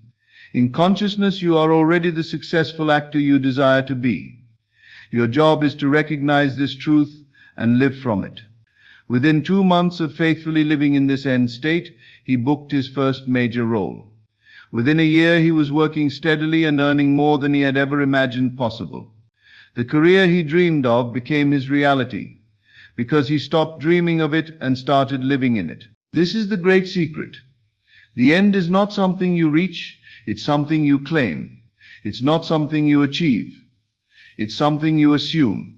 It's not something that happens to you. It's something you recognize has already happened in the eternal now of consciousness. When you live in the end, you discover that there never was a journey from here to there. There was only the journey from one state of consciousness to another. And that journey takes place in an instant, the moment you assume the feeling of the wish fulfilled. So I ask you tonight, what is your desire? What do you long for in your heart of hearts? Whatever it is, stop living in the wanting of it. Stop living in the process of trying to get it. Stop living in the hope that someday you might have it. Instead, live in the end. Live in the consciousness of already having it. Feel the satisfaction, the joy, the fulfillment of your desire completed. Not as something you're trying to create, but as something you're finally willing to accept. Your desire fulfilled is not in your future. It's in your eternal now. It's not something you must earn. It's something you must claim. It's not something you must become worthy of. It's something you must recognize you already possess. Live in the end, my friends. Live in the beautiful, perfect, complete end of every desire of your heart. For in truth, that end is not an end at all. It is the eternal beginning of life lived from the consciousness of infinite possibility. The kingdom of heaven is at hand, not tomorrow, not when conditions change, not when you become more deserving. Right now, in this very moment, you can enter that kingdom by living in the end of your heart's deepest desire. Who will you be when you finally allow yourself to live in the end? The answer to that question is the doorway to your freedom. Dear beautiful souls, this is where we part for now. But know that you carry these timeless truths within your heart wherever you go. Take what you've learned tonight and let it work through you. Let it change you from the inside out. And when you do, when your life begins to reflect the beauty of these eternal principles, remember that you're not just transforming your own world, but you're adding light to our collective awakening. You are loved, you are powerful, and your dreams are already real in the only place that truly matters, consciousness. This is Best of Lectures. I will see you in the next video, beautiful souls. Until then, live in the end. There comes a moment in your journey when everything that once felt scattered, uncertain, or incomplete begins to take its rightful place. A moment when you can feel something shifting, not on the outside, but within you. And that inner shift is the first undeniable sign that things are coming together, that the season of waiting is closing, and the season of receiving is opening. You may not see the full picture yet, but the arrangement is already happening. The right people, opportunities, doors, ideas, and pathways have already been touched by the unseen currents that respond to your inner state. Life has been quietly organizing itself around the assumptions you have held. Every belief you repeated, every mental picture you revisited, every feeling you nurtured within yourself has been forming the blueprint of what now begins to manifest. Things are coming together, not because you fought harder or struggled longer, but because you finally aligned. You finally allowed the version of you who already has it to breathe, to exist, to take its rightful place in your consciousness. And the moment you did, the outer world received its instructions. You must understand, nothing shows up randomly, nothing arrives out of place. The pieces you once thought were missing were never missing.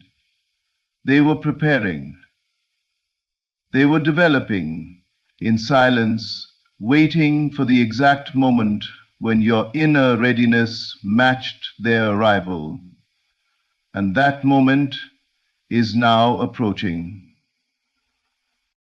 You are stepping into a phase where things that once felt difficult will suddenly become effortless. Roads that were blocked will open. Conversations will lead to breakthroughs. What you once prayed for will start showing up in ways that feel almost too precise to be coincidence. Because it isn't coincidence. It is the response to your inner work, your inner shift, your inner decision to live from the end instead of striving toward it. So get ready to receive. Get ready. Not by worrying about how or when, but by assuming that it is already yours. Prepare yourself like someone who knows the blessing is on the way. Prepare your mind, your emotions, your habits. Prepare the space in your life, because the arrival is guaranteed once the state has been claimed. Do not judge your life by what you see today. What you see is merely the harvest of yesterday's assumptions. Your new assumptions, your new inner alignment are already creating a new unfolding. Feel it. Accept it. Things are coming together faster than you think. Pieces you forgot about are returning. Ideas you left behind are resurfacing. People who can elevate your journey are being moved into place. Solutions you could not have imagined are forming right now. Stand in the knowing that what you have asked for, lived for, and prepared for is already finding its way to you. Your responsibility now is simple. Stay in the feeling of fulfillment. Stay in the assumption that it's done.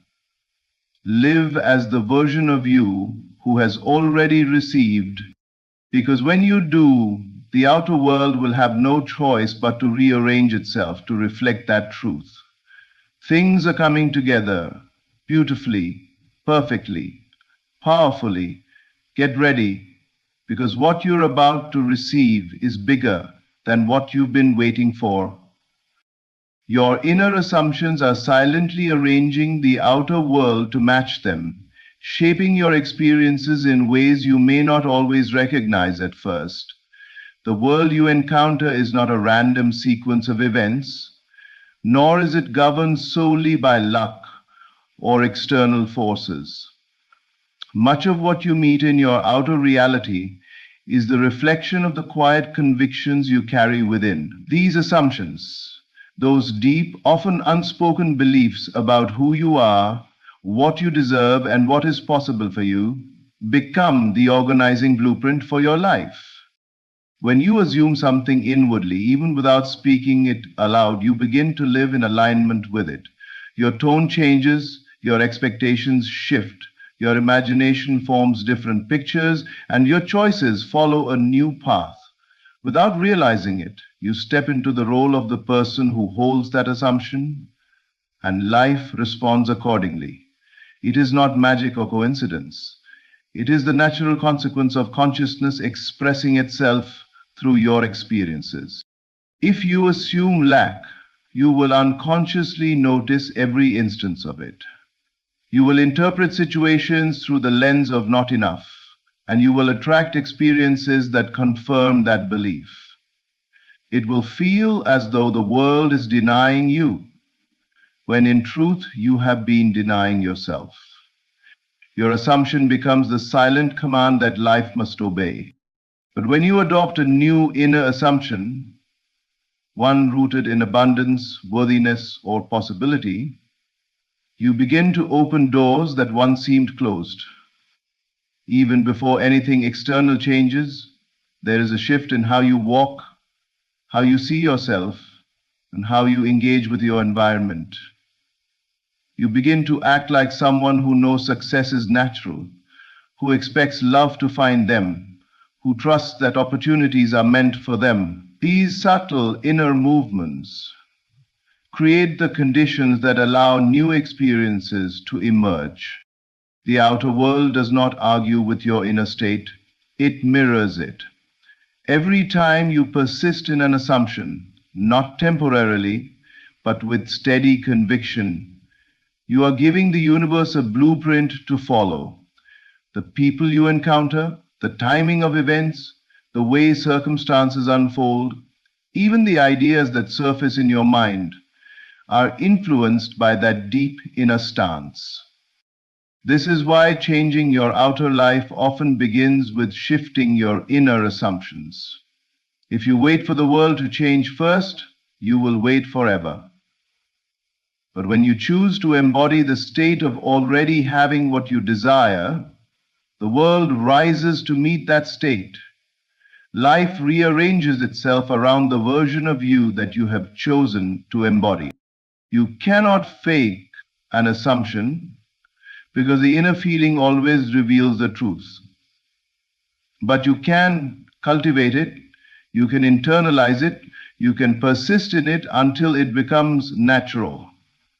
And once it feels natural within you, the outside must reflect it. Everything begins inwardly. Every breakthrough starts with a shift in consciousness, and every desire becomes inevitable the moment you assume it is already yours. The moment you stabilize your inner knowing, the pieces begin to move in your favor, not because the world suddenly becomes easier, but because you stop pushing against your own desire. When your inner knowing becomes steady, unwavering, and clear, you step into a new vibration of certainty. You no longer oscillate between hope and doubt, between belief and fear. Instead, you settle into a quiet confidence that what you desire is already yours in consciousness and therefore must take shape in your reality. This stabilized inner knowing is not loud or dramatic. It is not forced, nor is it dependent on physical evidence. It is a calm recognition, a state where you don't need to convince yourself anymore. You simply know. And that knowing becomes a powerful signal that reshapes the world around you. When your inner state becomes firm, your thoughts stop scattering, your imagination stops flipping between best case and worst case scenarios. Your emotional reactions soften, your decisions become aligned with the version of yourself who already has what you desire. Without even trying, you begin to embody the identity of someone who's secure in their outcome. You walk differently, speak differently, think differently, and these small internal shifts create ripples that influence how life unfolds. The reason things start to move in your favor when your inner knowing stabilizes is simple. Your consciousness becomes coherent. Before this point, your desire may have been split. Part of you believed, part of you doubted, part of you accepted the possibility, part of you feared disappointment. That inner division creates mixed signals, and life responds to those mixed signals accordingly. But when you unify your belief, when you align your thoughts, feelings, and assumptions into one clear direction, you create momentum. You tap into the creative power of a mind that is no longer fighting itself. This unity of consciousness is what allows circumstances to shift more quickly and more smoothly. Opportunities begin to appear not because they were missing before, but because you are now tuned to notice them. People who can support your progress show up because your energy invites them.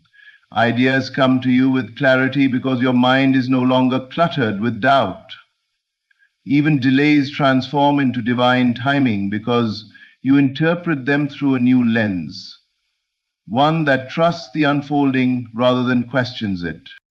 This stabilized inner knowing becomes your anchor. It keeps you grounded even when your senses try to contradict you.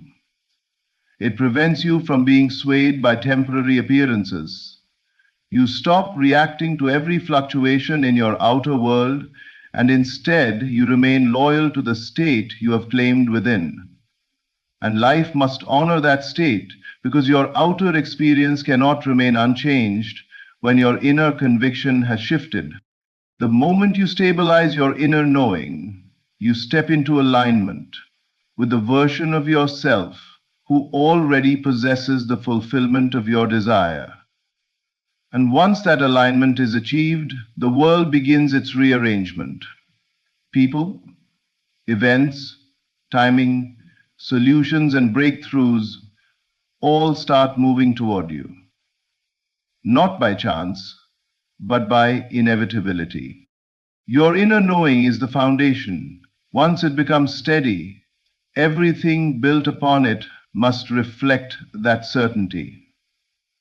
This is why, when you finally settle into the truth of your desire without wavering, the pieces of your life begin aligning in a way that you can feel, see, and soon experience fully. What seems delayed is simply aligning in perfect order behind the scenes, working itself out with a precision that you may not recognize until the moment of fulfillment arrives. We are often conditioned to believe that waiting signifies lack, that silence means nothing is happening, or that delay is a sign of denial. But in reality, every desire has its own unfolding, and what you call a delay is often the very process that ensures everything arrives at the right time, in the right way, and in the right form. The universe is not withholding anything from you. Life is not ignoring your intention. Rather, the circumstances, people, ideas, and events needed to fulfill your desire are being prepared and positioned. This preparation can take time, not because the manifestation is difficult, but because alignment is essential. Alignment is the invisible work that ensures you receive not just what you ask for, but what will truly support your growth, your evolution, and your long-term joy. When something seems delayed, it is easy to fall into frustration or doubt. You may question your assumptions, your beliefs, or even your worthiness. But this is the exact moment when trust is most important. The unseen realm operates on order, not chaos. Everything that shows up in your life has a sequence, a path, and a timing that is designed to create the best possible outcome. You may not see the full picture yet, but the picture is being assembled piece by piece. Imagine a masterpiece painting being created behind a curtain. From your viewpoint, nothing seems to be happening. It looks like stillness, but behind the curtain, every stroke is being applied with intention. Every color is being chosen with care. The outcome is being sculpted with precision. When the curtain is finally lifted, you realize that what felt like inactivity was actually intricate preparation. The same applies to your life. When your desire feels delayed, remember that movement is happening in the unseen. Your state of consciousness is being matched with external circumstances. Resources are being gathered, people are being prompted, paths are being opened, ideas are being refined. You are being shaped internally so that when the desire arrives, you can sustain it and grow with it. Sometimes what appears as a delay is actually protection. If something came too early, it might overwhelm you. If it came in the wrong form, it might distract you from your true calling. If the wrong people were attached to it, it might hinder your progress. The delay ensures that everything aligns to support your highest outcome. When you understand this, you stop fighting the timing of your life. You stop forcing outcomes. You stop doubting the process. Instead, you begin to trust the unseen orchestration that is always working on your behalf. You recognize that the delay is not a punishment, it is preparation. And when the alignment is complete, what once felt late will arrive right on time. You will look back and see how every pause had purpose, how every moment of waiting was shaping you, and how the perfect order of events brought everything together in a way more beautiful than you could have imagined. Nothing is wasted, nothing is random. What seems delayed is simply being aligned quietly, perfectly, and inevitably behind the scenes. Your preparation is a signal to the universe that you are ready to receive. It is not merely about the actions you take, but the state of consciousness you embody while taking them. Preparation is a powerful declaration that you believe your desire is on its way. When you prepare, you are acting from the end, behaving as though the fulfillment is already part of your reality. This shift in behavior, mindset, and energy becomes a magnetic force that draws your desire closer. Preparation is not driven by fear or desperation. It is driven by certainty. When you prepare for something, you demonstrate that you expect its arrival. Think of how someone cleans their home when they know an honored guest is coming. They don't question whether the guest will show up. They prepare because they know. This certainty is what sends a clear signal to the universe. I am aligned with what I seek. I have made space for it. I'm ready. The universe responds not to your wishes, but to your state. Wishing is passive. Preparation is active. Wishing says, I hope this happens someday. Preparation says, it's happening and I'm making room for it now. This difference in inner position is profound. It moves you from longing to receiving, from hoping to knowing, from waiting to welcoming. When you prepare inwardly, you reorganize your assumptions. You begin to see yourself as the person who already has the blessing. You imagine differently. You think differently. You make decisions from the perspective of someone who has already stepped into the new reality. This inner preparation is the most important part because the outer world must follow the blueprint of your inner world. Once your identity shifts inwardly, your circumstances cannot remain the same. But preparation also shows up outwardly. If you are preparing for financial increase, for example, you might start learning how to manage larger sums of money or clearing out old patterns of spending. If you are preparing for love, you may begin healing emotional wounds, creating space in your life, or treating yourself with the respect you expect from a partner. If you are preparing for a new opportunity, you might update your skills, organize your environment, or align your time with your emerging vision. These outward steps are not what manifests the desire. They are reflections of an inner assumption that the desire is already yours. They reinforce your belief, deepen your alignment, and accelerate the manifestation. Preparation removes doubt. It dissolves hesitation. It solidifies your expectation. When you prepare, you claim the blessing before it arrives. You walk into the state of fulfillment. You embody readiness. The universe reads this readiness as a clear, unmistakable signal. It sees that you are no longer questioning, no longer wavering, no longer hoping from a distance. You are welcoming. You are receiving. You are aligned. And when you reach that level of inner preparation, the outer world must respond. Doors open, paths clear, opportunities appear, people show up. What you once thought was far away begins to move toward you with surprising speed and precision. Your preparation is the bridge between desire and manifestation. It is your affirmation that the blessing is already yours. The moment you prepare, the universe says they are ready. And once readiness is achieved, receiving becomes inevitable. The unseen realm responds to your conviction, not your circumstances. Life does not move according to what you see with your physical eyes, but according to what you accept as true within yourself. This is why two people in the same situation can have entirely different outcomes. Because the invisible world is influenced not by appearances, but by belief.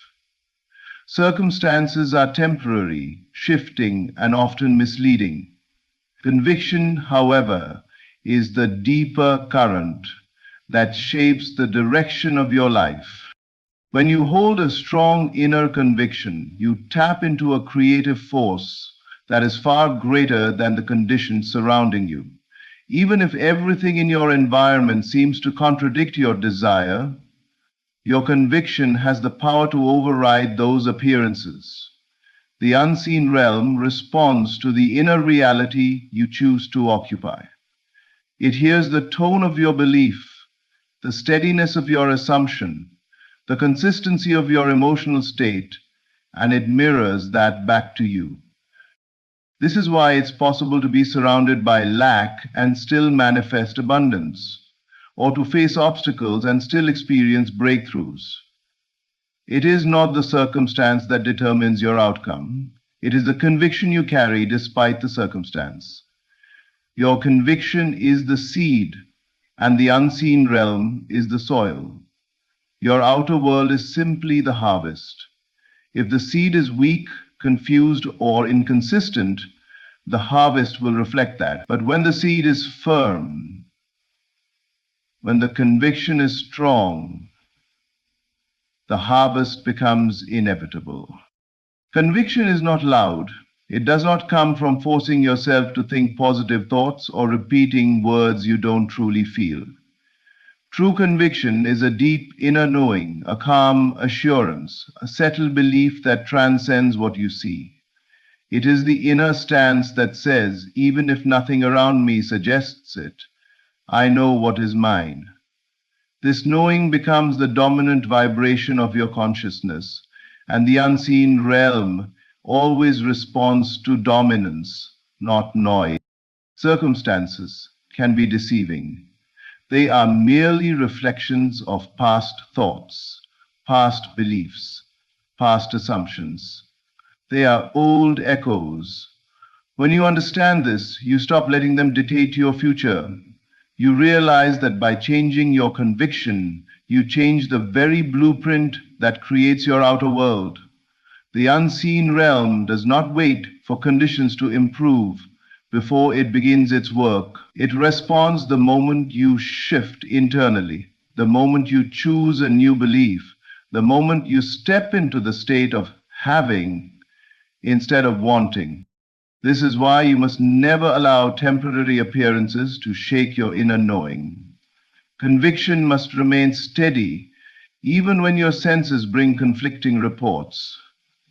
The unseen realm requires faithfulness to the inner image, not loyalty to the outer situation. When you remain unmoved within, the outer must eventually move to match you. As you strengthen your conviction, you become the cause rather than the effect. You stop reacting to life and begin directing it. The unseen realm bends to the power of your belief. It arranges, orchestrates, aligns, and delivers according to your dominant assumption. Circumstances may resist at first, but they cannot overpower conviction. Your inner state always wins. Your life will not reflect what you hoped for, wished for, or waited for. It will reflect what you believed with conviction. The unseen realm is responding even now. Hold the state. Hold the vision. Hold the knowing. and watch as the outer world reshapes itself around the truth you carry within. When you live from the end, everything needed for its fulfillment finds its way to you because you have occupied the state of the desired outcome before it becomes visible. Living from the end is not pretending, forcing, or wishing. It is assuming the reality of your desire so fully that your thoughts, feelings, and behaviors naturally align with it. When you do this, you create a powerful internal atmosphere that draws the circumstances, people, and opportunities required to manifest that outcome.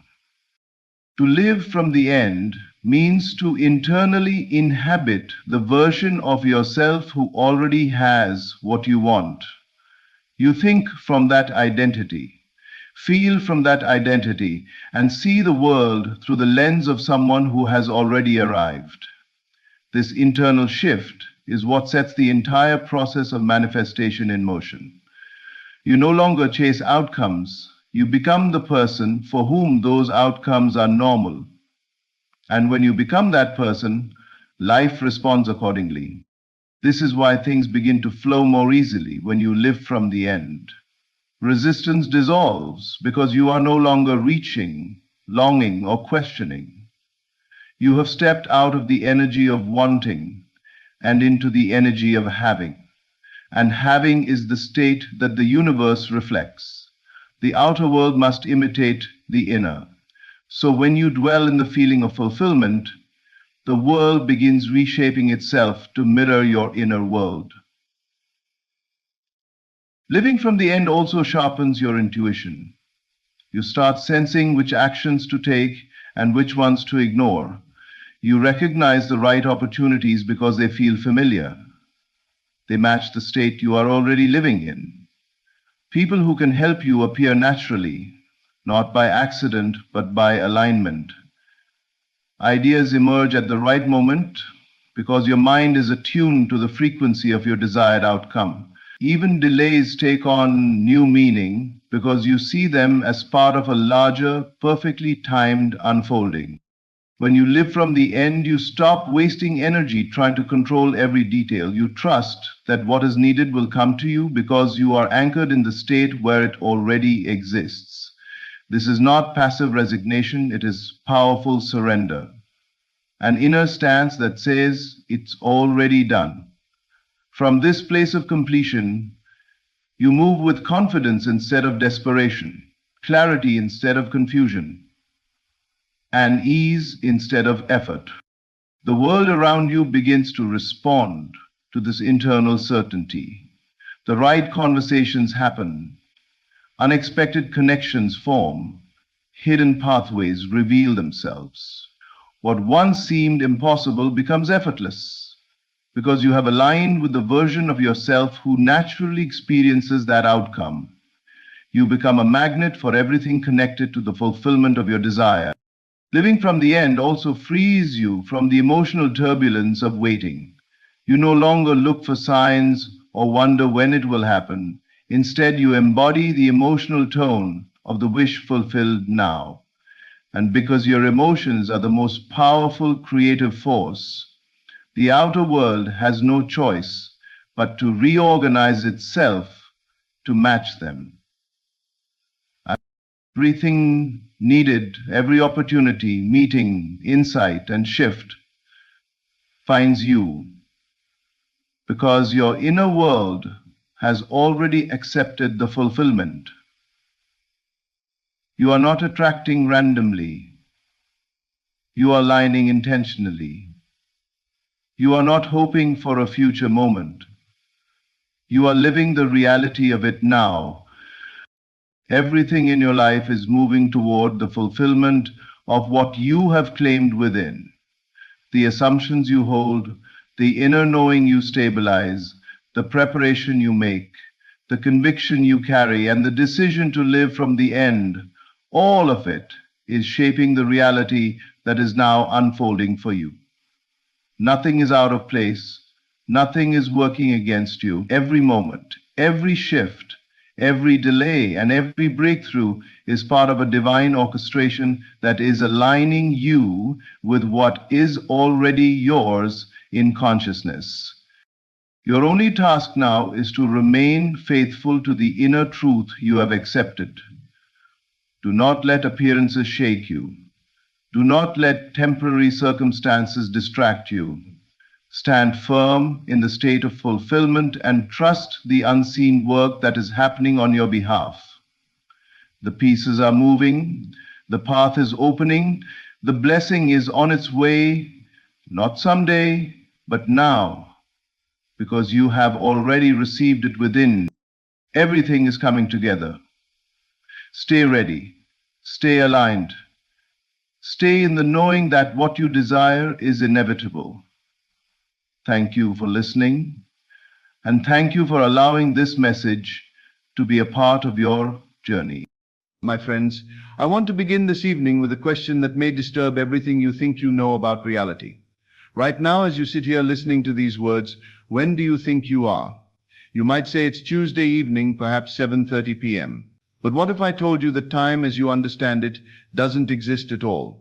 What if I told you that this moment, this very instant, contains not just the present, but every possible future and every conceivable past? What if linear time, this march from past through present to future, is nothing more than a construction of the limited human mind? And that in reality all moments exist simultaneously in an eternal now? I can see some of you shifting uncomfortably. Your rational minds are already protesting. But Neville, you're thinking, I can clearly see that yesterday is gone and tomorrow hasn't happened yet. I can feel myself aging. I can watch the clock tick. How can you say time is an illusion? Bear with me tonight, because what I'm about to share with you will not only challenge your understanding of time, but will give you the power to collapse time itself, to make the distant future immediate, to revise the unchangeable past, and to live in the fulfillment of your desires right now, regardless of when they appear to manifest in linear time. Just last week, a gentleman approached me after one of my lectures. He was visibly agitated, almost angry. He said, "Neville, you keep talking about living in the end, about assuming the wish fulfilled. But I've been trying this for 3 years. 3 years of visualizing, 3 years of feeling it real, and nothing has changed. If time is an illusion, why is it taking so long for my desire to manifest?" I looked at this frustrated man, and I realized he was making the same mistake that keeps millions of people trapped in the prison of linear time. He was living in time instead of living as time. He was waiting for his good to come to him through time, instead of recognizing that his good already exists in the eternal now and must be claimed from that timeless dimension. I said to him, "My friend, you're not trying to bring something from the future into the present. You're trying to recognize what already exists in the only moment that ever is. This eternal now. Your desire isn't waiting to happen someday. It has already happened. It exists right now in the dimension of consciousness that transcends time. Your job is not to make it happen, but to become aware of what has already happened." He stared at me as though I was speaking a foreign language. So I continued, "Tonight when you go to sleep, I don't want you to visualize your desire as something that might happen in the future. I want you to remember it as something that has already happened. I want you to recall the joy, the satisfaction, the fulfillment of your accomplished desire. Not as hope, but as memory. Not as possibility, but as fact." "But how can I remember something that hasn't happened?" he asked. "Because," I replied, "in the dimension of consciousness where all creation takes place, it has already happened. Time is simply the medium through which consciousness unfolds its eternal decisions into apparent sequence." That man took my advice. Within 6 weeks, his 3-year-old desire manifested so naturally, so perfectly, that he called to tell me it felt less like something new happening and more like something he had always known would occur, because in the timeless realm of consciousness, it had always already occurred. This is what I want you to understand tonight. Time is not a river flowing from past to future. Time is an ocean, and every possible moment exists simultaneously within its depths. What you call past, present, and future are simply different points of attention within the eternal now. The mystics throughout history have tried to convey this truth. When Jesus said, "Before Abraham was, I am," he wasn't claiming to be older than Abraham in linear time. He was declaring his existence in the eternal present, where all beings exist simultaneously. When he said, "Whatever you ask in prayer, believe that you have received it," he wasn't talking about future receiving, he was talking about present recognition of what already exists in the timeless realm of consciousness. But why does time appear so real, so linear, so inescapable? Because consciousness, in order to experience itself, must appear to fragment the eternal now into sequences of events. It's like watching a movie. The film contains all frames simultaneously on the reel, but you experience it as a sequence of moving images. Time is the projector of consciousness, creating the illusion of movement from a collection of eternal moments. Most people are hypnotized by this projection. They believe they are moving through time when actually they are simply shifting their attention from one eternal moment to another. They think they are bound by the past and must wait for the future, when in reality they have access to all moments simultaneously. Let me share with you a story that perfectly illustrates this principle. A young woman came to see me who had been married to an alcoholic for 15 years. Their relationship was filled with pain, violence, and disappointment. She said, "Neville, I love my husband, but I cannot continue living this way. Is it possible for him to change after all these years of drinking?" I said to her, "My dear, you're asking the wrong question. You're asking if he can change in time. But the real question is, can you move your attention to the version of your husband that already exists in the eternal now? The version who is loving, sober, and devoted." She looked confused. So I explained. Right now, in this eternal moment, there exists a version of your husband who has never had a drinking problem. There exists a version of your marriage that is harmonious and loving. These are not future possibilities. They are present realities existing in dimensions of consciousness that transcend linear time. "But how do I access these other versions?" she asked. "By assuming they are already your reality," I replied. Tonight, when you lie in bed beside your husband, don't see the man who drinks. See the man who is naturally sober and loving. Feel his sobriety as a present fact, not a future hope. Remember conversations you've had with this sober version of your husband. Recall moments of joy and harmony with him. Make these memories more vivid and real than your experiences of his drinking, she protested. But these things never happened. How can I remember what didn't occur? I smiled and said, "They happened in the eternal now. They exist in the dimension of consciousness where all possibilities are simultaneously real. By remembering them, you're not creating false memories. You're accessing true memories from a dimension that transcends linear time." This woman committed to this practice with remarkable dedication. Every night she would spend time remembering her harmonious marriage to her sober husband. She would recall conversations they never had in linear time, but that existed as eternal possibilities. She would feel the love, peace, and joy of this perfect marriage until it became more real to her than her daily experiences of conflict and disappointment. Her husband noticed something different about her. Almost immediately, she stopped reacting to his drinking with anger and frustration. Instead, she related to him as though he were already the man she knew him to be in the eternal dimension. She spoke to the sober version of him, even when he was intoxicated. She treated him with the love and respect she felt for his highest possibility. Within 3 months, something remarkable began to happen. Her husband started drinking less without any external pressure or intervention. Within 6 months, he had stopped drinking entirely and began expressing a love and devotion she had never experienced from him before, except in her timeless memories of their perfect marriage. Had she changed the past? Had she created the future? No. She had accessed a version of reality that already existed in the eternal now, and claimed it as her experience by living from it rather than waiting for it. This is the secret of transcending time. You don't move through time to reach your desires. You move your attention through dimensions of consciousness where your desires already exist as accomplished facts. Think about this deeply. Every moment of your life, every joy and every sorrow, every success and every failure exists eternally in the infinite consciousness that you are. The moment of your birth exists right now. The moment of your greatest triumph exists right now. The moment when all your dreams are fulfilled exists right now. Linear time is simply your point of attention moving through these eternal moments, like a flashlight beam moving across a vast landscape that exists completely independent of where the light happens to be pointing. But here's the revolutionary truth. You can direct that beam of attention. You can choose which moments to illuminate with your awareness. You can skip over the difficult passages and focus on the triumphant ones. You can even go backward and revise moments that seem to be fixed in the past. Let me tell you about a man who understood this principle so deeply that he literally changed his personal history. He came to me as an elderly gentleman, filled with regret about his relationship with his deceased father. They had been estranged for the last 20 years of his father's life, and the old man died without them ever reconciling. "Neville," he said, "I carry such guilt and sorrow about this. I said terrible things to my father in anger. We never spoke again before he died. I would give anything to have handled that situation differently. But it's too late now. The past cannot be changed." I said to him, "My friend, the past exists right now as vividly as the present. In the eternal dimension of consciousness, your father is still alive, your relationship with him is still fluid, and reconciliation is still possible. Not as a future event, but as a present reality that you can access by shifting your attention."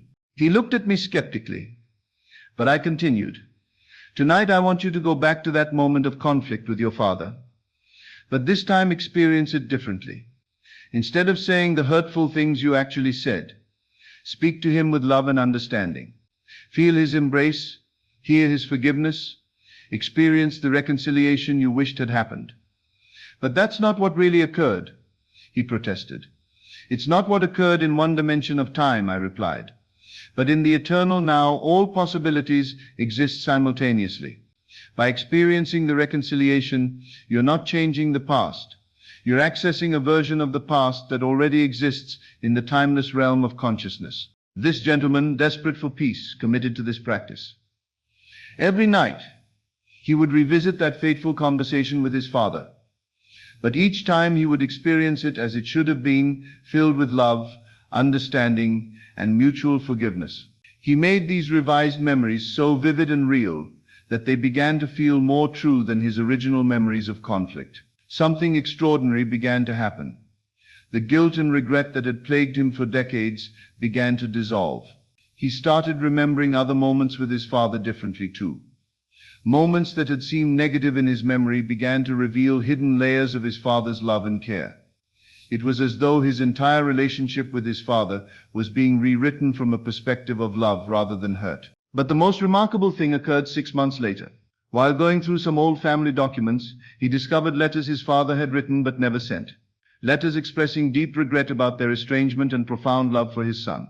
In these letters, his father had essentially said everything that the son had imagined him saying in their revised conversations. Had these letters existed all along in linear time? Yes. But until the son shifted his consciousness about their relationship, he was unable to discover them. By revising the past in consciousness, he had gained access to evidence of love that had always existed, but had been invisible to him from his former state of consciousness. This is how consciousness transcends time. It doesn't change what happened. It reveals what was always true from a higher perspective. It doesn't alter facts. It shifts your dimensional position so you can see more complete facts. Now you might be wondering, if all time exists simultaneously, why do we experience it sequentially? Why don't we perceive all moments at once? The answer is both simple and profound. Consciousness experiences itself sequentially in order to experience itself at all. If you were aware of all moments simultaneously, you would be aware of nothing specifically. It's like trying to listen to all music at once. You would hear only noise. By focusing on one moment at a time, consciousness can savor each experience, learn from each situation, and grow through each challenge. But the sequential experience of time is a choice, not a limitation.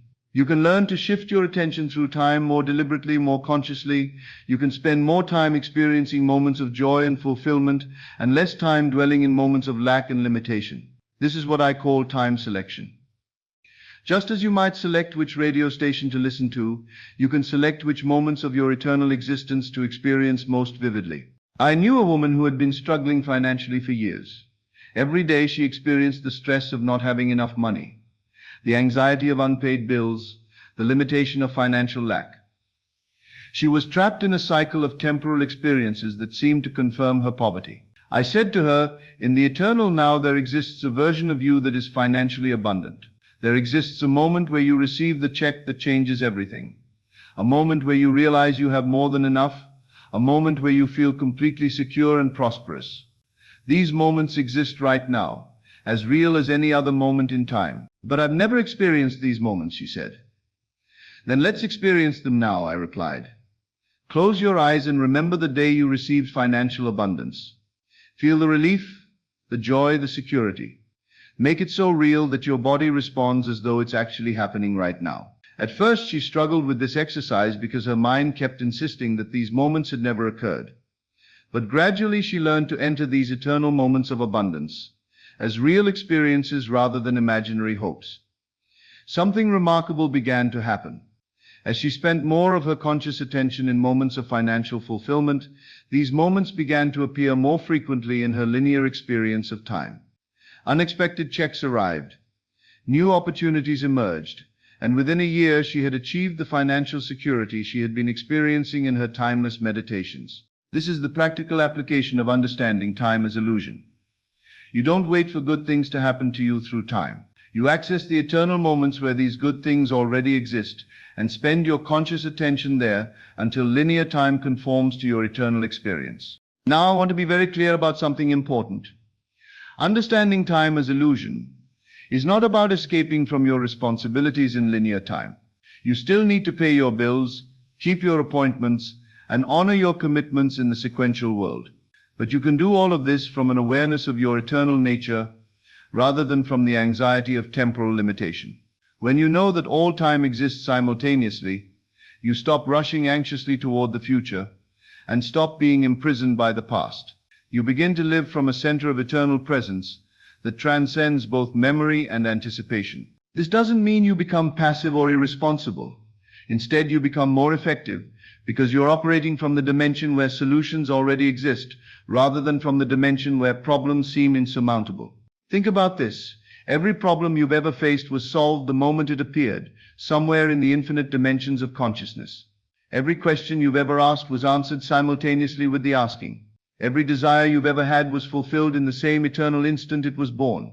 Your experience of time, delay between problem and solution, between question and answer, between desire and fulfillment, is simply the sequential unfolding of what already exists complete in the eternal now. When you understand this, you stop struggling against time and start collaborating with eternity. You stop trying to force outcomes and start recognizing what already is. You stop waiting for your good to come and start claiming your good that already exists.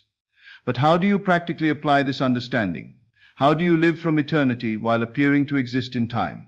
First, you must develop what I call eternal thinking. Instead of thinking from the perspective of linear time, I hope this will happen. I'm afraid this might occur. I wish the past had been different. You begin to think from the eternal now. This is already accomplished. This has always been true. This exists right now in perfect form. Second, you must practice temporal flexibility. Instead of being rigidly committed to one timeline, you become fluid in your movement through different moments of possibility. You can access moments of health when your body appears sick, moments of abundance when your bank account appears empty, moments of love when your relationships appear strained. Third, you must cultivate eternal memory. You begin to remember not just what happened in linear time, but what exists in eternal time. You recall the moments of your fulfilled desires, the experiences of your perfect relationships, the reality of your ideal circumstances. Not as fantasies, but as memories of eternal truths. Let me share one final story that will illustrate all of these principles working together. A young man came to me who had been rejected by every medical school he applied to. His dream of becoming a doctor seemed impossible. His grades weren't perfect, his test scores were marginal, and he had no influential connections. The linear timeline seemed clear. Medical school was not in his future. But I taught him to think eternally rather than temporally. I said, in the eternal now, there exists a moment where you receive your acceptance letter, a moment where you take your oath as a doctor, a moment where you heal your first patient. These moments are as real right now as any moment you've ever experienced. He learned to live from these eternal moments of medical success. Every day he would spend time in the consciousness of him as a doctor, remembering his medical training, recalling his successful practice, experiencing the fulfillment of serving as a healer. But here's the crucial part. He didn't just daydream about being a doctor someday. He accessed the eternal reality, where he already was a doctor, and lived from that truth. He thought like a doctor, spoke like a doctor, carried himself like a doctor, not pretending to be something he wasn't, but expressing something he eternally was. So tonight I want you to examine your relationship with time. Are you living as a prisoner of linear sequence, believing that your good must come to you through the slow march of days and years? Or are you ready to claim your inheritance as a being of eternal consciousness with access to all moments simultaneously? Your desires exist right now. Your perfect health exists right now. Your ideal relationships exist right now. Your financial abundance exists right now. Your creative fulfillment exists right now. Not as future possibilities, but as present realities in the eternal dimension of consciousness that you are. Stop waiting for time to bring you what you want, and start accessing the eternal moments where you already have everything you desire. Stop being a victim of temporal sequence and start being a master of eternal selection. Time is not your master. You are the master of time. You are not moving through time. You are consciousness itself, eternal and ever present, temporarily focusing attention on sequential moments for the joy of experience and growth. Remember, the eternal now contains all possibilities. Which possibility will you choose to experience? Which moment will you select as your reality? Which version of your eternal story will you claim as true? The choice is always yours. And the choice is always now, not in linear now, but in eternal now, where all choices exist simultaneously and all outcomes are immediately accessible. You are timeless beings playing in the illusion of time. Play consciously, play joyfully, play from the knowledge of your eternal nature. Thank you and good evening. This is Best of Lectures. I'll see you in the next video.